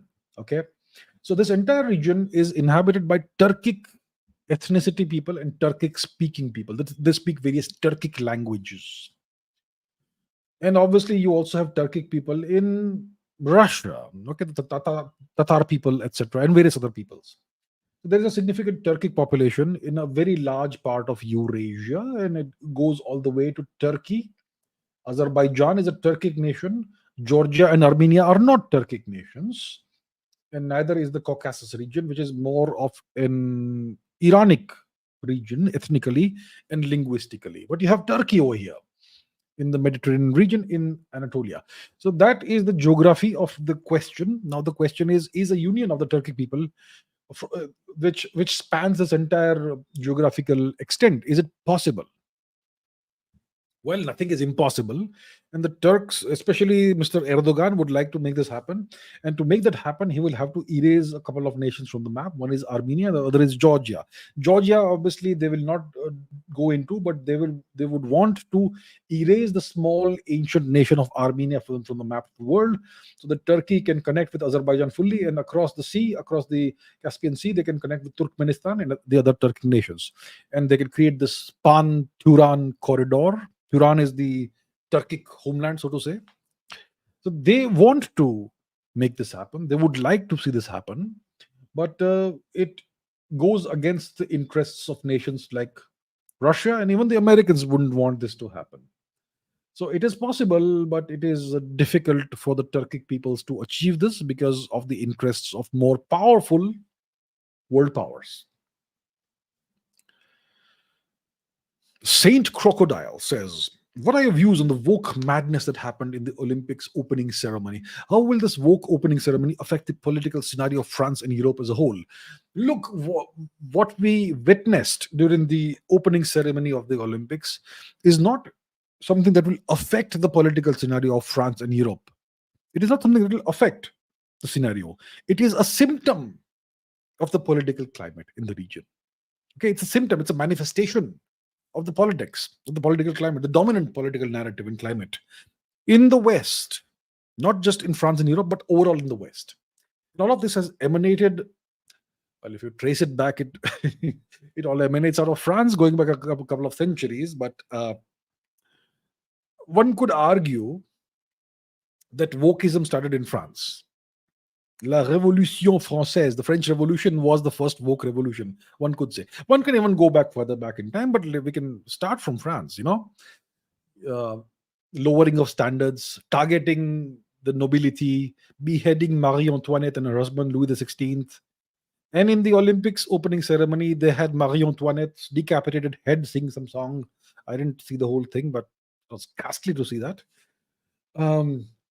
Celebrating the murder of their queen a couple of centuries ago, roughly.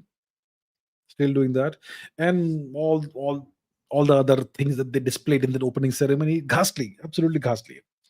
And they made fun of Leonardo da Vinci's Last Supper, right, which involves Jesus Christ.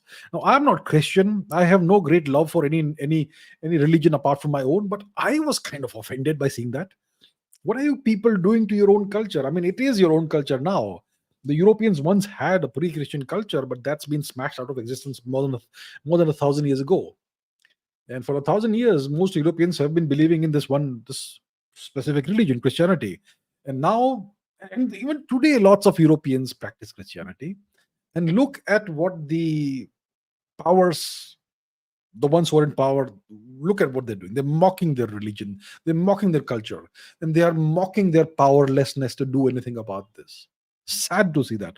But that's what Europe is going through right now. So, and there was like some of that was quite ghastly. There was this particular segment in which there was this blue guy dressed in blue, in a blue dress. Apparently, Dionysus, the Greek, one of the Greek gods, god of alcoholism, I guess. Some people claim that it's a Greek representation of Shiva, but I'm not quite sure about that.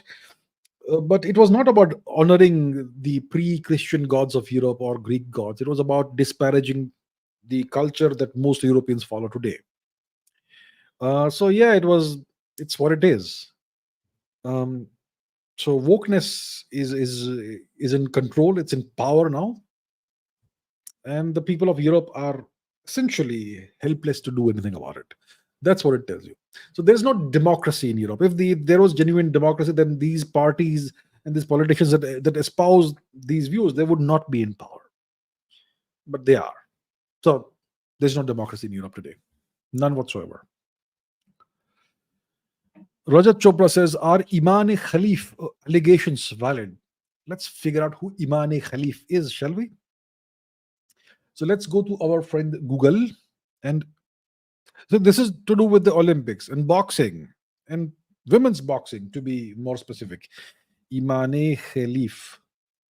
So this is a boxer who competed in women's boxing, okay, and it's a male person with XY chromosomes, not XX chromosomes the way women have. And this individual competed in women's boxing, and he beat up an Italian boxer. And the poor girl, she broke down in tears. She had to withdraw from the fight. And now this guy is gonna win a medal, apparently. Okay, and this person is Algerian, I believe.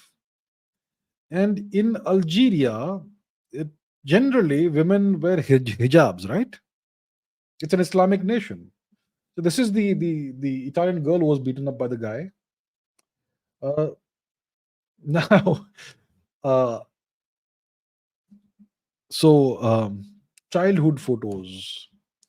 So as a child, this person looked like a girl, but as he grew up, it was very clear it was a man. And there was something abnormal about this person's genitals, which made him and his parents initially believe that it was a girl. But once puberty sets in, it becomes very obvious what your actual gender is. And yeah, uh, so look, if you look at the person's physique and look at the overall thing, it's very clear it's a male. So the point is, it's a person with XY chromosomes, not a person with XX chromosomes. And from my perspective, from a scientific perspective, a biological perspective, males are XY and women are females are XX. This person is XY, one X chromosome, one Y chromosome. That makes that person a male and is clearly stronger than girls. So I guess he's gonna win a gold, or at least he's already assured of a medal. So well, that's how it is. And do you remember Duti Chand? There was this Indian. There is this Indian athlete called Duti Chand. This is a girl. It's a lady, and she was. It was alleged that she has excessive testosterone or something like that a few years ago, and she was barred by the Olympic Association or whatever it is from competing for a few years. And so that's how an Indian athlete was treated. But when it comes to this Algerian guy, he's allowed to compete as a woman in a woman's sport and beat up women. I think it's a travesty of justice. It's tragic. And why don't have multiple self-declared females competing in women's disciplines, and they can then compete for the gold and various medals? I'd say that, you know what, Mike Tyson should announce that I now identify as a woman, and he should enter women's boxing, and then let's see what happens. If that's all it takes to become a woman or whatever gender you want, that I now identify as so and so, then why should then I said Mike Tyson should enter women's boxing and let him show his left hook or her left hook. Michaela Tyson. It's just ridiculous, the situation. Okay, Imran Naimi says, does poetry in European languages lack the poetic qualities of languages like Hindi, Arabic, and Dari? Do these languages have different poetic forms? There is magic in Hindi and Dari poetry, and I get overwhelmed when I read them. They're philosophical and suggestive. Um, is our poetry more profound than, let's say, European poetry? Well, I am reasonably familiar with European poetry, the classics, William Wordsworth and whatnot. I've even read Nordic poetry. Well, Beowulf is actually prose, isn't it? Beowulf, and there is the Edda, etc. Germanic poetry. I'm kind of slightly. I have some exposure to that. Um, I've seen some French poetry, etc. Latin also has poetry, but yeah. Um, so William Wordsworth had great poems. I remember when I was in school, I was struck by some of his poetry. Uh, what was that? Lucy, a poem called Lucy, a rather sad poem, but yeah. And then you have people like Sylvia Plath, rather tragic figure. And what was her husband's name? The guy who wrote about crows. So my point is, I think everyone feels that their culture and their literature is superior, But there may be some truth to it. So I'm not familiar with Arabic poetry. I'm aware that they have lots of poetry and all that, probably good poetry. But Hindi poetry and Persian poetry, Dari poetry, it's quite famous. Persian poetry it's also influenced Urdu poetry in India. And we obviously have a very ancient tradition in the subcontinent of Sanskrit poetry. And Sanskrit poetry can be incredible. I mean, if you, off the top of my head, if you listen to the Shiva Tandava Stotra, that's incredible. The alliteration and so on and so forth. Mm, so yeah, you will always feel that the poetry in your mother tongue or your own cultural civilization language is better, but it may be perhaps true when it comes to the subcontinent that our poetry is better. uh, Dari is Persian, but they are very closely related to us. It may be true that our poetry is better. I kind of like Japanese poetry as well. They have very nice poetic forms. Haiku is brilliant. I love haikus. Uh, so I'm kind of a person who wants to experience beauty across the world. I listen to music from across the world. I've listened to music from Mali, for God's sakes. Mali. Mali is a Western African nation. I listen to music from everywhere in the world. But it may be true that some music is better than other. I mean, I always say, right, the Indian raga music, Indian classical music, there is no comparison anywhere in the world with that intellectual achievement, Indian ragas. So yeah, at the end of the day, beauty is subjective. Beauty lies in the eyes of the beholder. But I kind of agree with Imran over here that our poetry for the subcontinent and Persia probably is better than poetry from the West. Okay, India wins. The subcontinent, our region wins. Okay, AD Guru Prasad says we know Sanskrit was the universal language in ancient India. It was the civilizational language, the glue that held our civilization together. Then how come so many different languages formed? Why did they form? Because we don't see any linguistic diversity in any other country or taking collectively a geographical region. Well, are you sure about that? So look, I am familiar for example, France. Okay, so let's okay, let me put that on the screen. Let's look at regional languages in France, for example. France is not a very large country.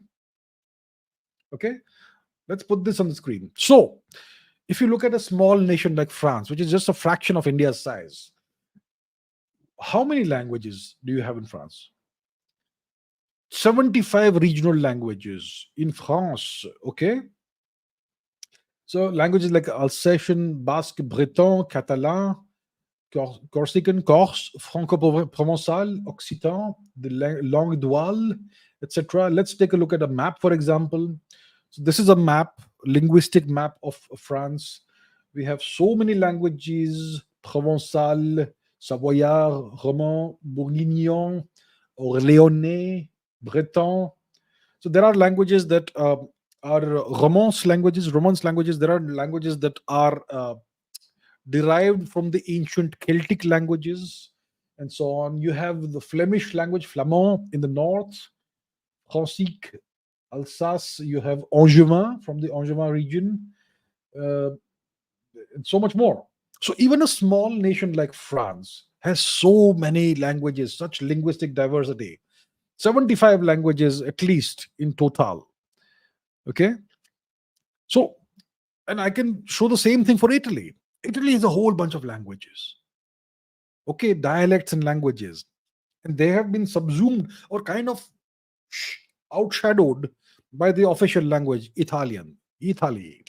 And in France also, all these little languages, beautiful linguistic diversity, all of that has been essentially suppressed by the main language, French, the official language of the nation. So that is something you will see everywhere in the world, linguistic diversity. But nowhere will you see the kind of linguistic diversity we have in the subcontinent. Tremendous linguistic diversity. Hundreds of languages, thousands of dialects in the Indian subcontinent. So it's because we are the second most diverse population anywhere in the world outside of Africa. Africa has the most genetic diversity and linguistic diversity in the whole world. But Africa is gigantic, gigantic.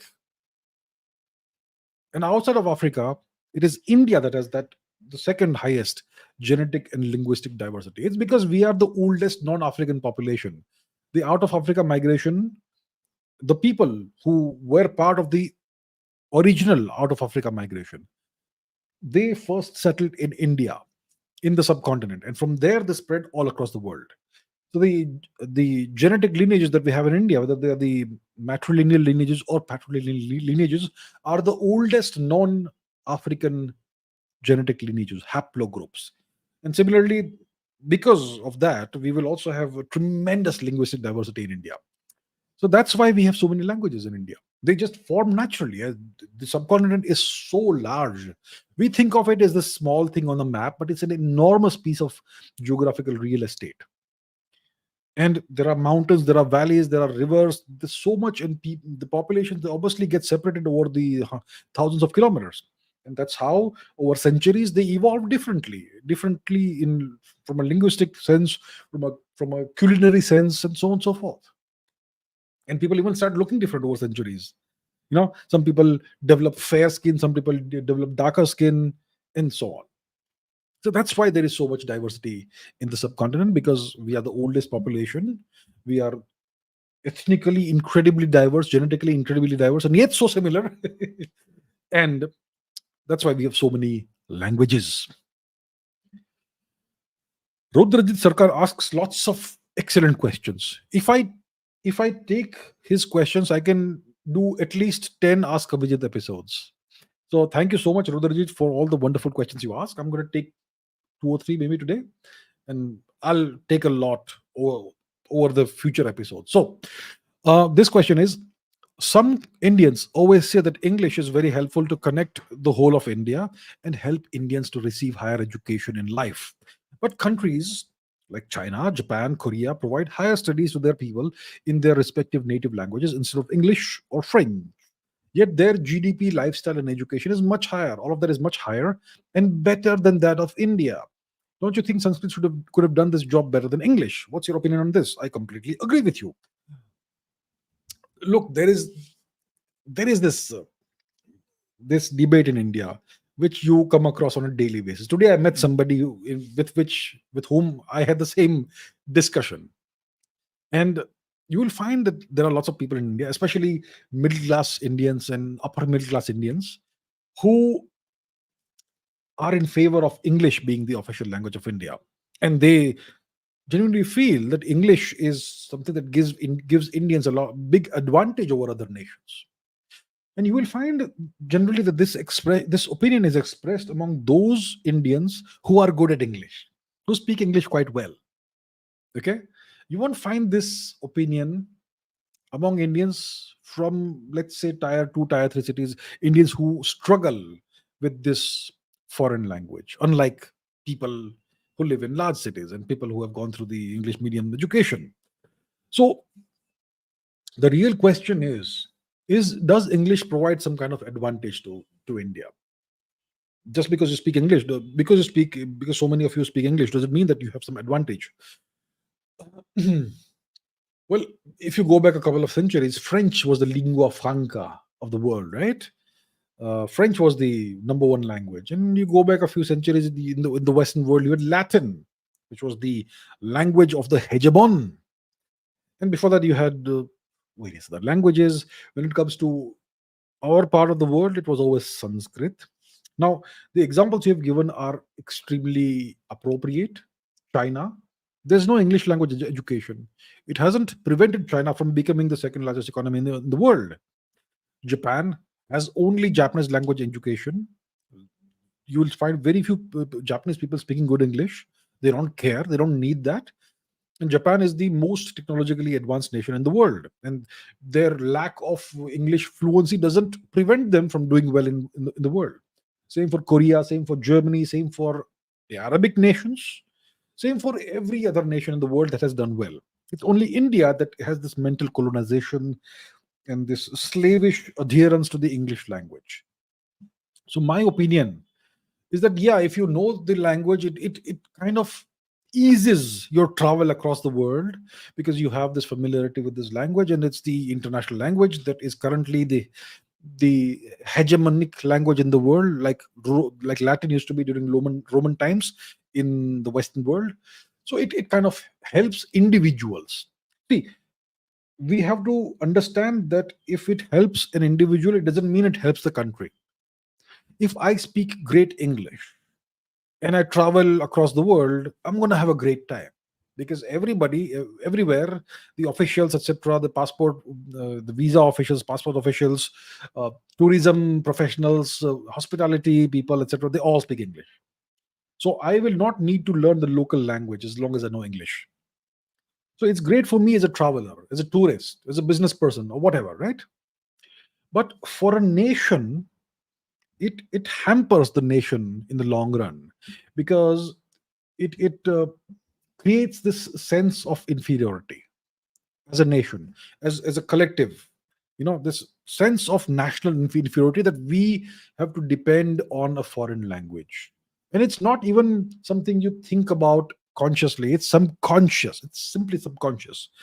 So overall, it creates a slave-minded population, a population with a collective inferiority complex, and that's what we have in India. Indians have a big inferiority complex. Most Indians do. So I've always been a proponent of Sanskrit. Sanskrit is the only language that deserves to be the civilizational language of India. And there are lots of people, because of the education system, who have been brainwashed into hating this. But that's the only way India will rise to greatness again, by re-embracing our civilizational heritage, and the only civilizational language, the only language can be a civilizational language in India, and someday worldwide. Why not? Why not? It's a superior language, way superior to English or any other language I can think of. Okay, some comments from Pashtun people. Okay, so I have this video clip about Pashtuns, other Pashtuns, Turks, Iranians, or Indians from episode 35 of Ask Abhijit. Okay, so there are two comments here from Pashtun people. Uh, for the first comment says, as a Pashtun historian, I agree with you. We Pashtuns were mostly Hindus or Buddhists. The Kandahari attan dance is very close to the Gujarati garbha. The Khatak attan dance is very close to Rajput dance.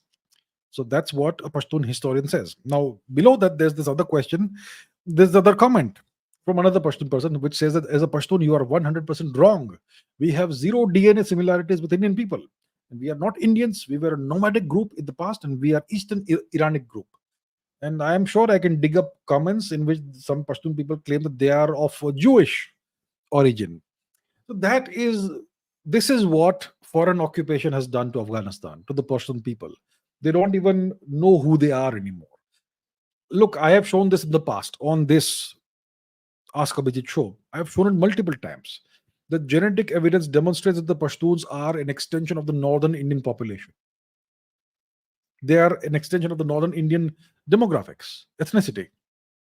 Of course, there is a bit of foreign component because Afghanistan is kind of at the crossroads of travel between east and west and so on and so forth. It's been invaded lots of times by the Turks, by the various various powers. So there is a foreign component for sure.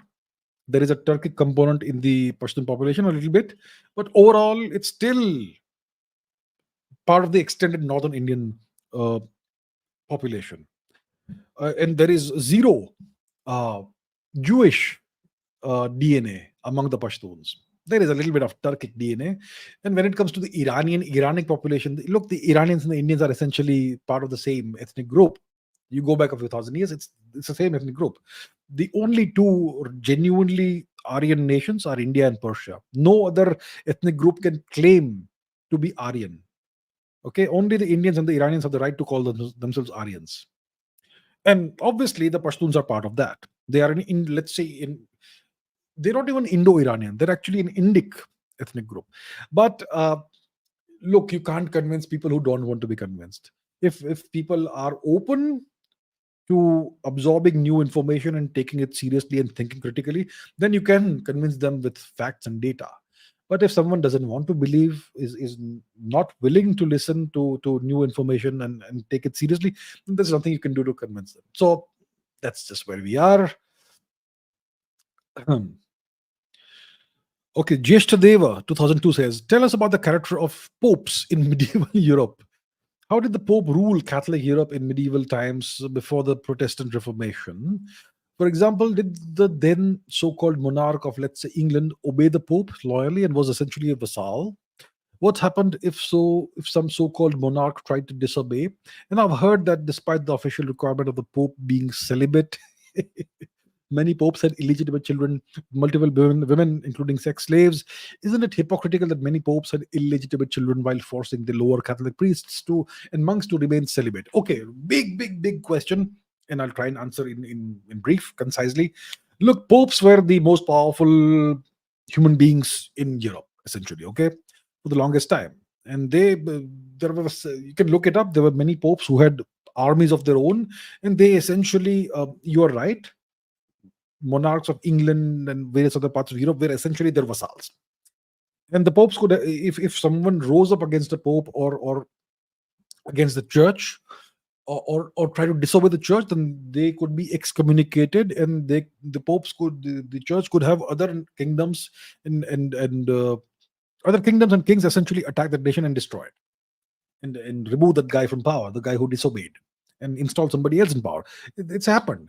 And for example, England. So nobody dared to do that, but the Henry the Eighth, I believe it was, who wanted to divorce Catherine of Aragon, and he wanted to marry Anne Boleyn, and he needed the papal dispensation to go ahead with the divorce, and the Pope didn't want to, was unwilling to give permission to divorce Catherine of Aragon. So what Henry the Eighth did was because he was safe on his island in England, he essentially started a new church, the Anglican Church. Okay, and he divorced his wife and married Anne Boleyn, who became the mother of the next Queen of England. And Catherine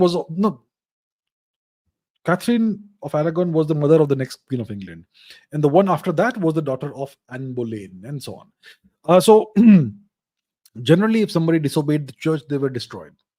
Uh, all monarchs in Europe were vassals of the church. That is correct. What about popes being celibate, etc.? Okay, let me find some article. Okay, let me put this Wikipedia article on the screen. I maintain this, that Wikipedia is not a reliable source of India when it comes to Indian history, reliable source of information when it comes to Indian history, especially. But let's put this Wikipedia article on the screen. Check this out. List of sexually active popes. Okay, Saint Peter, he had offspring. Felix, a whole bunch of people. Okay, fathered illegitimate children before holy orders. Before they became holy, essentially. Then known to or suspected of having fathered illegitimate children after receiving holy orders. A reasonably big list of popes. Not married, who he had a mistress, not married, affair with Maddalena Fulcini, not married. Then relationships with women. A bunch of popes had relations with women while being the pope during the pontificate. Relationships with men as well. So there you have it. Okay. Relationships with women as well as men. Benedict the Ninth, apparently, very well. What can I say? Interesting person. So look, that's Wikipedia. Okay, that's not me making claims. That's the official Wikipedia page, and there you can look up the page and check out all the resources they've given, all the references, and it's clear that this was the case. So is this hypocrisy? Look, I don't know what to call it, but it is what it is. And today it is alleged that most of the clergy in the Vatican are essentially homosexuals, male homosexuals. That's what is alleged. I don't know if it's true or not, but there's documentaries and books written about that. Okay, there are books that have been written about this. There are documentaries that have been made about this. So it's not me making the claims. Go and check it out yourself. Google is your best friend. Learn how to do a Google search, a basic Google search. You'll find all the information you need. Next question. Rodrajit Sarkar says, we know that many Indians went to Southeast Asia and became kings. Yes, Southeast Asia, Suvarna Bhumi, Laos, all that, all of that. But did any Indians manage to do the same in the West and in Central Asia? Look, there are lots of records in the in Vedic literature of Indians migrating westwards, and it is known that there were many Indian origin kingdoms in Central Asia, where today you have Kazakhstan, Tajikistan, Uzbekistan, all of that. Okay, the Central Asian region. Um, so you had many Indian origin kingdoms in this region. You There still are ruined temples, etc., in this region, but most of them have disappeared because they have been converted into worship places of a different religion. There were even a bunch of Hindu temples in Armenia, which were destroyed 2,000 years ago, and churches were built in their place. And today, those churches are gone. There are mosques there, but now it is no longer Armenia. It is now Azerbaijan. It is Azerbaijani held territory, and so on. A very complicated thing. So you had Indian origin kingdoms all across Central Asia, and the Scythians were of Indian origin. They obviously mixed with various other ethnicities, and they became almost unrecognizable. But there was a Scythian invasion of India about 2,000 years before today, roughly, which gave rise to the Scythian kingdoms of the northern Satrapas and the western Satraps, the Mahakshatrapas, and they conquered those parts of India and assimilated harmoniously into the Indian population. So they were not foreigners; they're the same cultures and very similar languages, and so on. And obviously, then you also have the Mitanni, the Mitanni kingdom in present day Anatolia, Syria, etc. Their capital was Vashukhani, the mine of great wealth in Sanskrit. Their aristocracy, their nobility, their ruling class spoke Vedic Sanskrit, late Vedic Sanskrit. They were of Indian origin. There is an entire horse training manual written in the Hurrian language that was authored by a guy called Kikuli.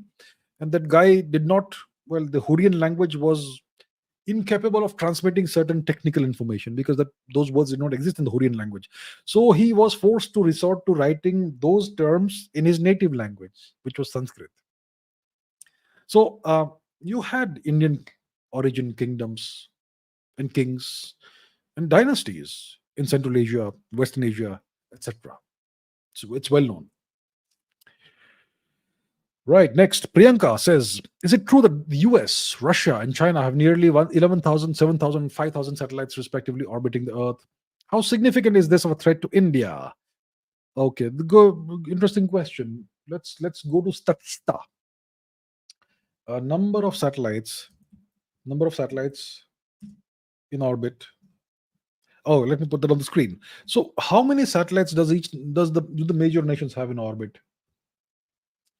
So this is figures from up to as of April 30, 2022. The US has, as of 2022, they had 3,433 satellites. The Chinese had 541, Russia 172, and the rest of the world 1319. I'm not sure if this is active satellites or what, but okay, this is what Statista says, and it's a reasonably reliable source of information. What else do we have?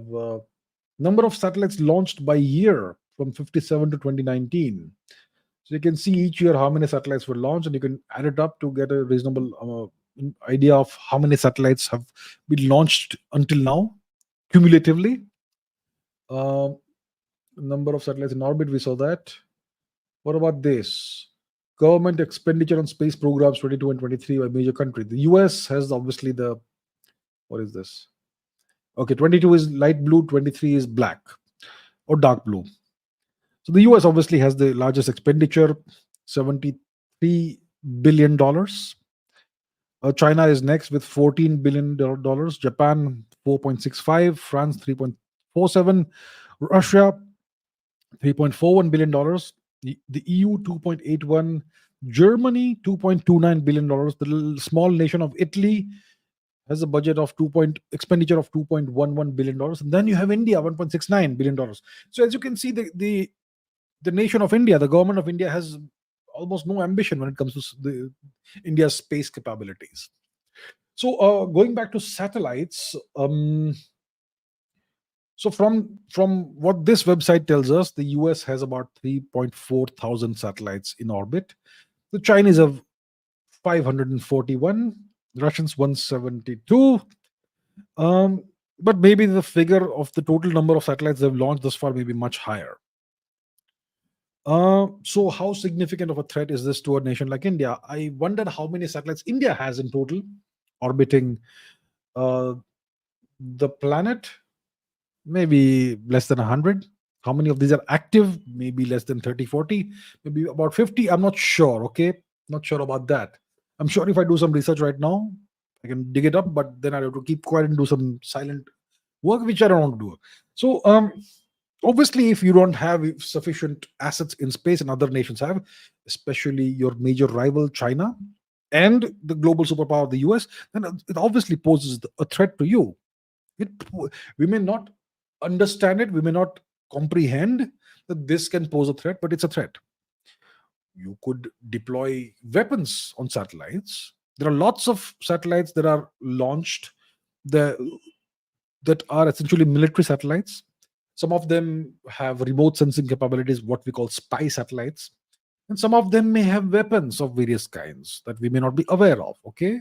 These space launches happen and they don't publicize what's being launched up there. So the Chinese may have various kinds of weaponry in orbit. Some of them may be targeting India. The Americans may have some of that stuff. The Americans have all kinds of technological advancements that we may not be aware of. So yeah, it definitely poses a threat to India. So I've said this so many times. India needs to be ambitious when it comes to the space program. We need to. I don't know how many space launches we have every year. Maybe 10, maybe less than 10. Extremely unambitious space program. We have some of the best space, rocket engineers and space engineers in the world. What you call rocket scientists. We have some of the best in the world, but we are not leveraging the talent. So yeah, I mean, look at we are not even trying to develop reusable rocket technology. I don't know what we are doing. Very disappointing state of affairs overall. Malik Sayed says, "Will the US be an indispensable empire uh, if they achieve interplanetary travel before any other nation, or something in quantum computing related, or something we can't think of? We know empires rise and fall, but that's the case only related to conquest on Earth. If hypothetically the US achieves what I've stated above, will their empire be immortal?" My second question is, America shocked the world in World War II by showing nuclear weapons, which were only created by them. So, is there any chance that they now have a weapon which the world doesn't know, or is completely secret? So, will the US become undefeatable, indomitable, unvanquishable if they achieve interplanetary travel or some major advance in quantum computing, AI, whatsoever? Obviously, absolutely. Look, empires are built with technology. At any given point in time in past history, the most powerful kingdoms and empires in the world were the ones with the best technology. Okay, not the most ferocious men, or not the bravest men. It's always about technology, the best technology. So today, the US is the best technology. The Chinese are trying their best to catch up with the US. India doesn't have any ambitions whatsoever. Uh, so, I mean, my point is, what's India doing about AI? Where's India's AI endeavor? What about quantum computing? Is India even trying to develop a quantum computer, a superposition of qubits that can be sustained? I don't think so. So India doesn't seem to have any ambitions at all. But the US is obviously uh, way ahead of everybody else. So if they achieve a significant technological breakthrough like interplanetary travel, uh, colonizing the moon, colonizing Mars, etc., it could make them essentially undefeatable until, well, nothing lasts forever. Obviously, maybe they may last. Their empire may last another century or two. It may happen, or quantum computing, or AI, whatever. So yeah, that I agree with you. That's right. It won't become immortal, but it will last another couple of centuries at least. Um, The second question is, in World War II, they developed nuclear weapons. No one had that. No one knew about that. So is it possible the Americans have some weapon or some technology like that, which no one knows about today and nobody else has? It's very possible. Of course, it's possible. It's possible that they may have achieved artificial superintelligence by now, and they would obviously not let the world know about it. So look, there's artificial intelligence which we are all aware of. Chat GPT, all that stuff. Chatbots. That's AI. Then there is AGI, artificial general intelligence, which is an AI that can genuinely think, which may actually even be conscious, and which may have human-like IQ of between 135 and 150. That's intelligent human beings, right? A person who has an IQ of 135 is on the higher range of the spectrum of human IQ. If you are 150, 160, you are genius level. Um, so that is artificial general intelligence, roughly equivalent to human IQ 135, 130, 135. But ASI, artificial super intelligence, it represents something like IQ, human equivalent IQ of maybe 350 or 500. It's way beyond human capabilities. Okay, and that may totally revolutionize the world. It may give rise to technology that we can't perhaps even imagine. Technologies like maybe creating artificial wormholes, traveling to other galaxies, maybe time travel, all of that stuff that is essentially science fiction and fantasy. So ASI, artificial superintelligence, whoever achieves that may be able to grasp those technologies and create those technologies. And if somebody does that, they will not let the world know about it. So it's possible that ASI may already exist and the Americans may have become undefeatable. It's possible, very much possible. Rodrajit Sarkar says, why did SARC fail, but ASEAN, on the other hand, served its purpose? SARC is, what is the full form of SARC? South Asian Association for Regional Cooperation. SARC. It's a subcontinental organization. And ASEAN is the Association of Southeast Asian Nations. These are both economic cooperation blocks, organizations. So ASEAN succeeded and SARC has failed. There are no SARC summits anymore. So there's no activity in SARC anymore. So SARC has failed, but ASEAN is doing well. Why is that so? It's because there is no Pakistan in Southeast Asia. There is no Pakistan like nation that hates all of its neighbors and exports terrorism. There is no such nation in Southeast Asia. That's why ASEAN has succeeded. They're all cooperating with each other in various ways. Obviously, as neighbors, you will have certain peeves and all that, which happens with all neighbors. But overall, there is no such nation like Pakistan over there. A nation that is their own but their enemy and an exporter of terrorism. In subcontinent, we have unfortunately Pakistan. Okay, I have nothing personal against the people of Pakistan, but as a nation, it's an exporter of terrorism, and so that's why India has given up on SARC. Mr. Modi has finally said, enough of SARC. We don't need to do this. We will cooperate with various nations in the subcontinent on a one-to-one basis or on a bilateral or trilateral basis. But we don't need to do it through the mechanisms of SARC because it involves Pakistan. And where Pakistan exists, there's problems. So that's why SARC has been essentially abandoned by India. If India abandons SARC, then there's no point of SARC existing anymore. So that's what's happened. ASEAN, there's no Pakistan there. That's why it has succeeded. Dungar Singh Chauhan says, how to deal with health anxiety. According to modern science, even if you maintain a good lifestyle, you still cannot prevent horrendous diseases like neurological diseases, cancers, etc. How do you deal with this? How do I deal with this? Or how does anyone deal with this? First of all, you do what you can. You live a good lifestyle. You exercise regularly. You get sufficient sunlight every day. There are a few 15, 20 minutes, half an hour at least of sunlight exposure every day. You eat a good diet. You don't overeat. You don't undereat. You don't do anything stupid like drinking too much or whatever. Do drink drugs or whatever you can imagine. Don't do any of those stupid things, those silly things. Do the best you can to have to have good health. That's the first thing you can do. So do what you can. What's within your grasp. Secondly, the factors that you can't control, don't think about them. Don't worry about them. There's nothing you can do about them. Okay, that's how you deal with health anxiety. What is anxiety? Anxiety comes from worry.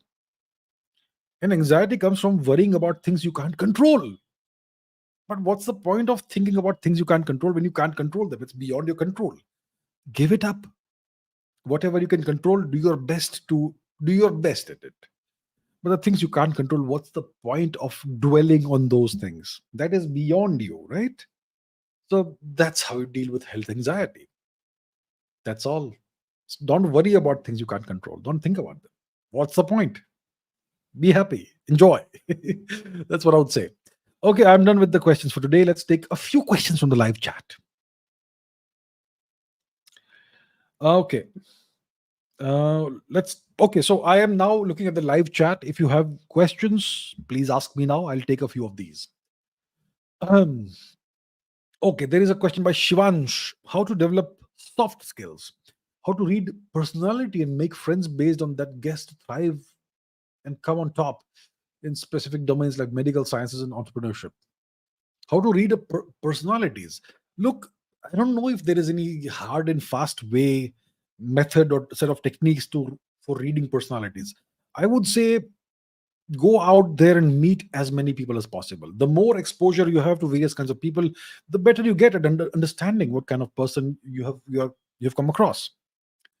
So it's all about meeting lots of people. The more people you meet, the more familiar you get with various types of people. That's what I would say. I don't know about how to read personalities as a skill or as a skill set or as a set of techniques. I don't know about that. But go out there and meet lots and lots of people. That makes you really good at reading personality, I would say. And then you can make friends based on what's the kind of personalities that gel with you, right? And if you make lots of friends, you will thrive in whatever domain you're in: medical sciences, entrepreneurship, especially entrepreneurship, where you need to have good friends and good partners, good business partners, and all that. Yeah, you need that. So you need to be able to read personalities and judge people well. So yeah, meet lots and lots of people from various walks of life. That's the way to do it. Right. Okay. Giuseppe Di Fraia says, I believe the Western world is built upon misogyny and female hatred. The Western world is going to collapse and lose global hegemony. The West is awful and barbaric. Okay. Um, well, historically, there's been definitely some or more than some of that, but not sure if it's going to collapse. The Western world, is in you mean Western culture, etc. It may disappear based on the kind of immigration that's happening. There definitely is some of that. Oh, there. Yeah. Okay. Um, Samarth Acharya says, how to catch an explanation quickly. If someone is explaining something, how do you catch that quickly? Even how do you grasp that? How do you understand that? Well, first of all, you need to pay attention. When someone's explaining something, you pay attention. You shut down your thought process and just pay attention and focus. And secondly, it helps to have some familiarity with the subject that is being expounded upon, what the person is explaining. And that's what you do. And then you go and do your homework. You maybe note down what was said, and then you go and study it on your own and try and build upon what was explained. That may take time, obviously. But if you have a lot of experience doing that, you may be able to grasp it quicker than others. Okay. Uh, let's see. What else do we have? Okay, Darshan Singh says, until I don't know about veganism, my life was going well. But now, after knowing things, I want to be a vegetarian. But then when I think about the animal cruelty, then the conflict starts. Uh, yeah, cruelty, animal cruelty. Look, it's a fish eat fish world. Our ancestors, thousands, no, millions of years ago, were fish. And then they decided to come and crawl out of the ocean and flop onto the beaches of the world, and then they colonized the planet and they became animals and dinosaurs and eventually mammals, and then from that humans came after passing through a monkey phase, ape phase. And the world is always about animals eating animals or animals eating plants. Plants are also living beings. So at the end of the day, if you want to survive, you have to eat organic matter, whether it is plant matter or animal matter. Now, obviously, you prefer to eat plant matter, then you don't have to kill animals and all that. But that is simply the nature of the world. You have to kill something to eat. Plants are also living beings, right? They may not have a nervous system and they may hopefully not feel pain, but you are ending a life there. You're eating all those cells. Um, when it comes to veganism versus vegetarianism, veganism means you simply eschew all animal products, which includes meat, milk, eggs, all of that. When it comes to vegetarianism, especially in the Indian context, vegetarians do consume milk and dairy products like cheese, paneer, etc. Right? And obviously, when it comes to dairy products, there is the milk. It comes from cows, obviously. And when there is industrial scale production of dairy products, there is going to be cows that are chained in place or kept in those confined places and essentially exploited, which is sad. Obviously, it's sad. So then you can choose to become a vegan in that case, but then you will have to face certain nutritional challenges in in getting the sufficient amount of various macronutrients, especially protein. Very hard to do that if you are completely vegan. So it's a ethical and moral dilemma. Most people prefer not to think about it and just consume whatever suits you best. Most people prefer not to think about it. But if you are thinking about it, if it is a dilemma for you, then maybe you can try being vegan and completely eschewing even dairy products.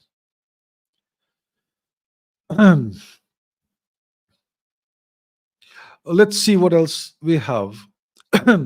Srivatsa says, how did the Mongols manage to conquer Russia when there were many other empires that failed to do so? Like the Ottomans, the French, the Polish, the Japanese, and the most powerful among them, the Third Reich. The Mongols were especially special. Uh, you must have heard of the German tactic or strategy called blitzkrieg, lightning warfare. You have defensive fortifications and all that, and you simply punch through that through momentum. I mean, you can look up what blitzkrieg is. Well, the Mongols invented blitzkrieg, and they understood Chinggis, the great Shri Chinggis Khan, the great warrior for peace. He understood the role of energy and momentum in warfare, and he mobilized his entire nation. You know how many Mongol soldiers were there during Chinggis Khan's time? About 100,000 soldiers. You can fit that entire Mongol army, the entire Mongolian military, into the Eden Garden Stadium. And with that, they conquered the world. It was just sheer strategic and tactical brilliance, and obviously leadership. And Shri Chinggis Khan had at his disposal incredible generals. Someone like Subodai Bahadur, Subodai the Valiant. That guy was incredible. He conquered Europe after the death of Genghis Khan for his sons, for Genghis Khan's sons, for Khan's son, Ogodei. So it was all about, meritocracy, about identifying talent and elevating talent, giving talent power at its disposal, and the most brilliant tactics and strategies you can imagine, and technology. The Mongols adopted whatever technology they could find. If the Chinese had something, they would take that and make it their own. You know, chainmail armor, crossbows. Okay, we'll take that. Whatever technological innovations they discovered, they adopted those, and all of that. So that's how they were able to forge the greatest empire the world had ever seen until then.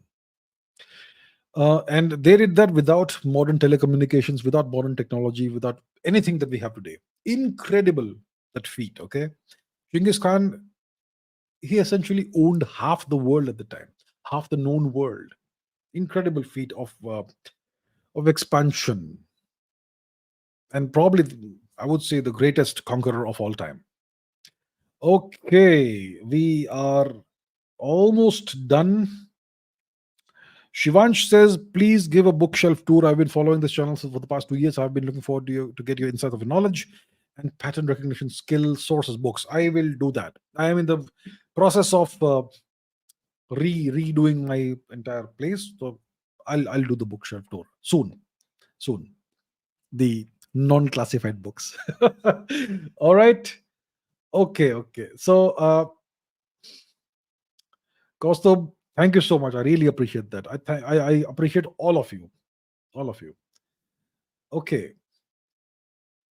Ninad says, I am distracted during my studies. Please help me. I am addicted to YouTube and cannot control the addiction. Yeah, today you have the situation. Social media is a huge distraction, not only for students, for adults also. I know people. Hello, hi. You watching? I'm talking about you. Social media addiction. What do you do about that? You need to find a purpose that is greater than your addiction. And if it is out of control, delete the social media. Delete those apps from your phone or wherever.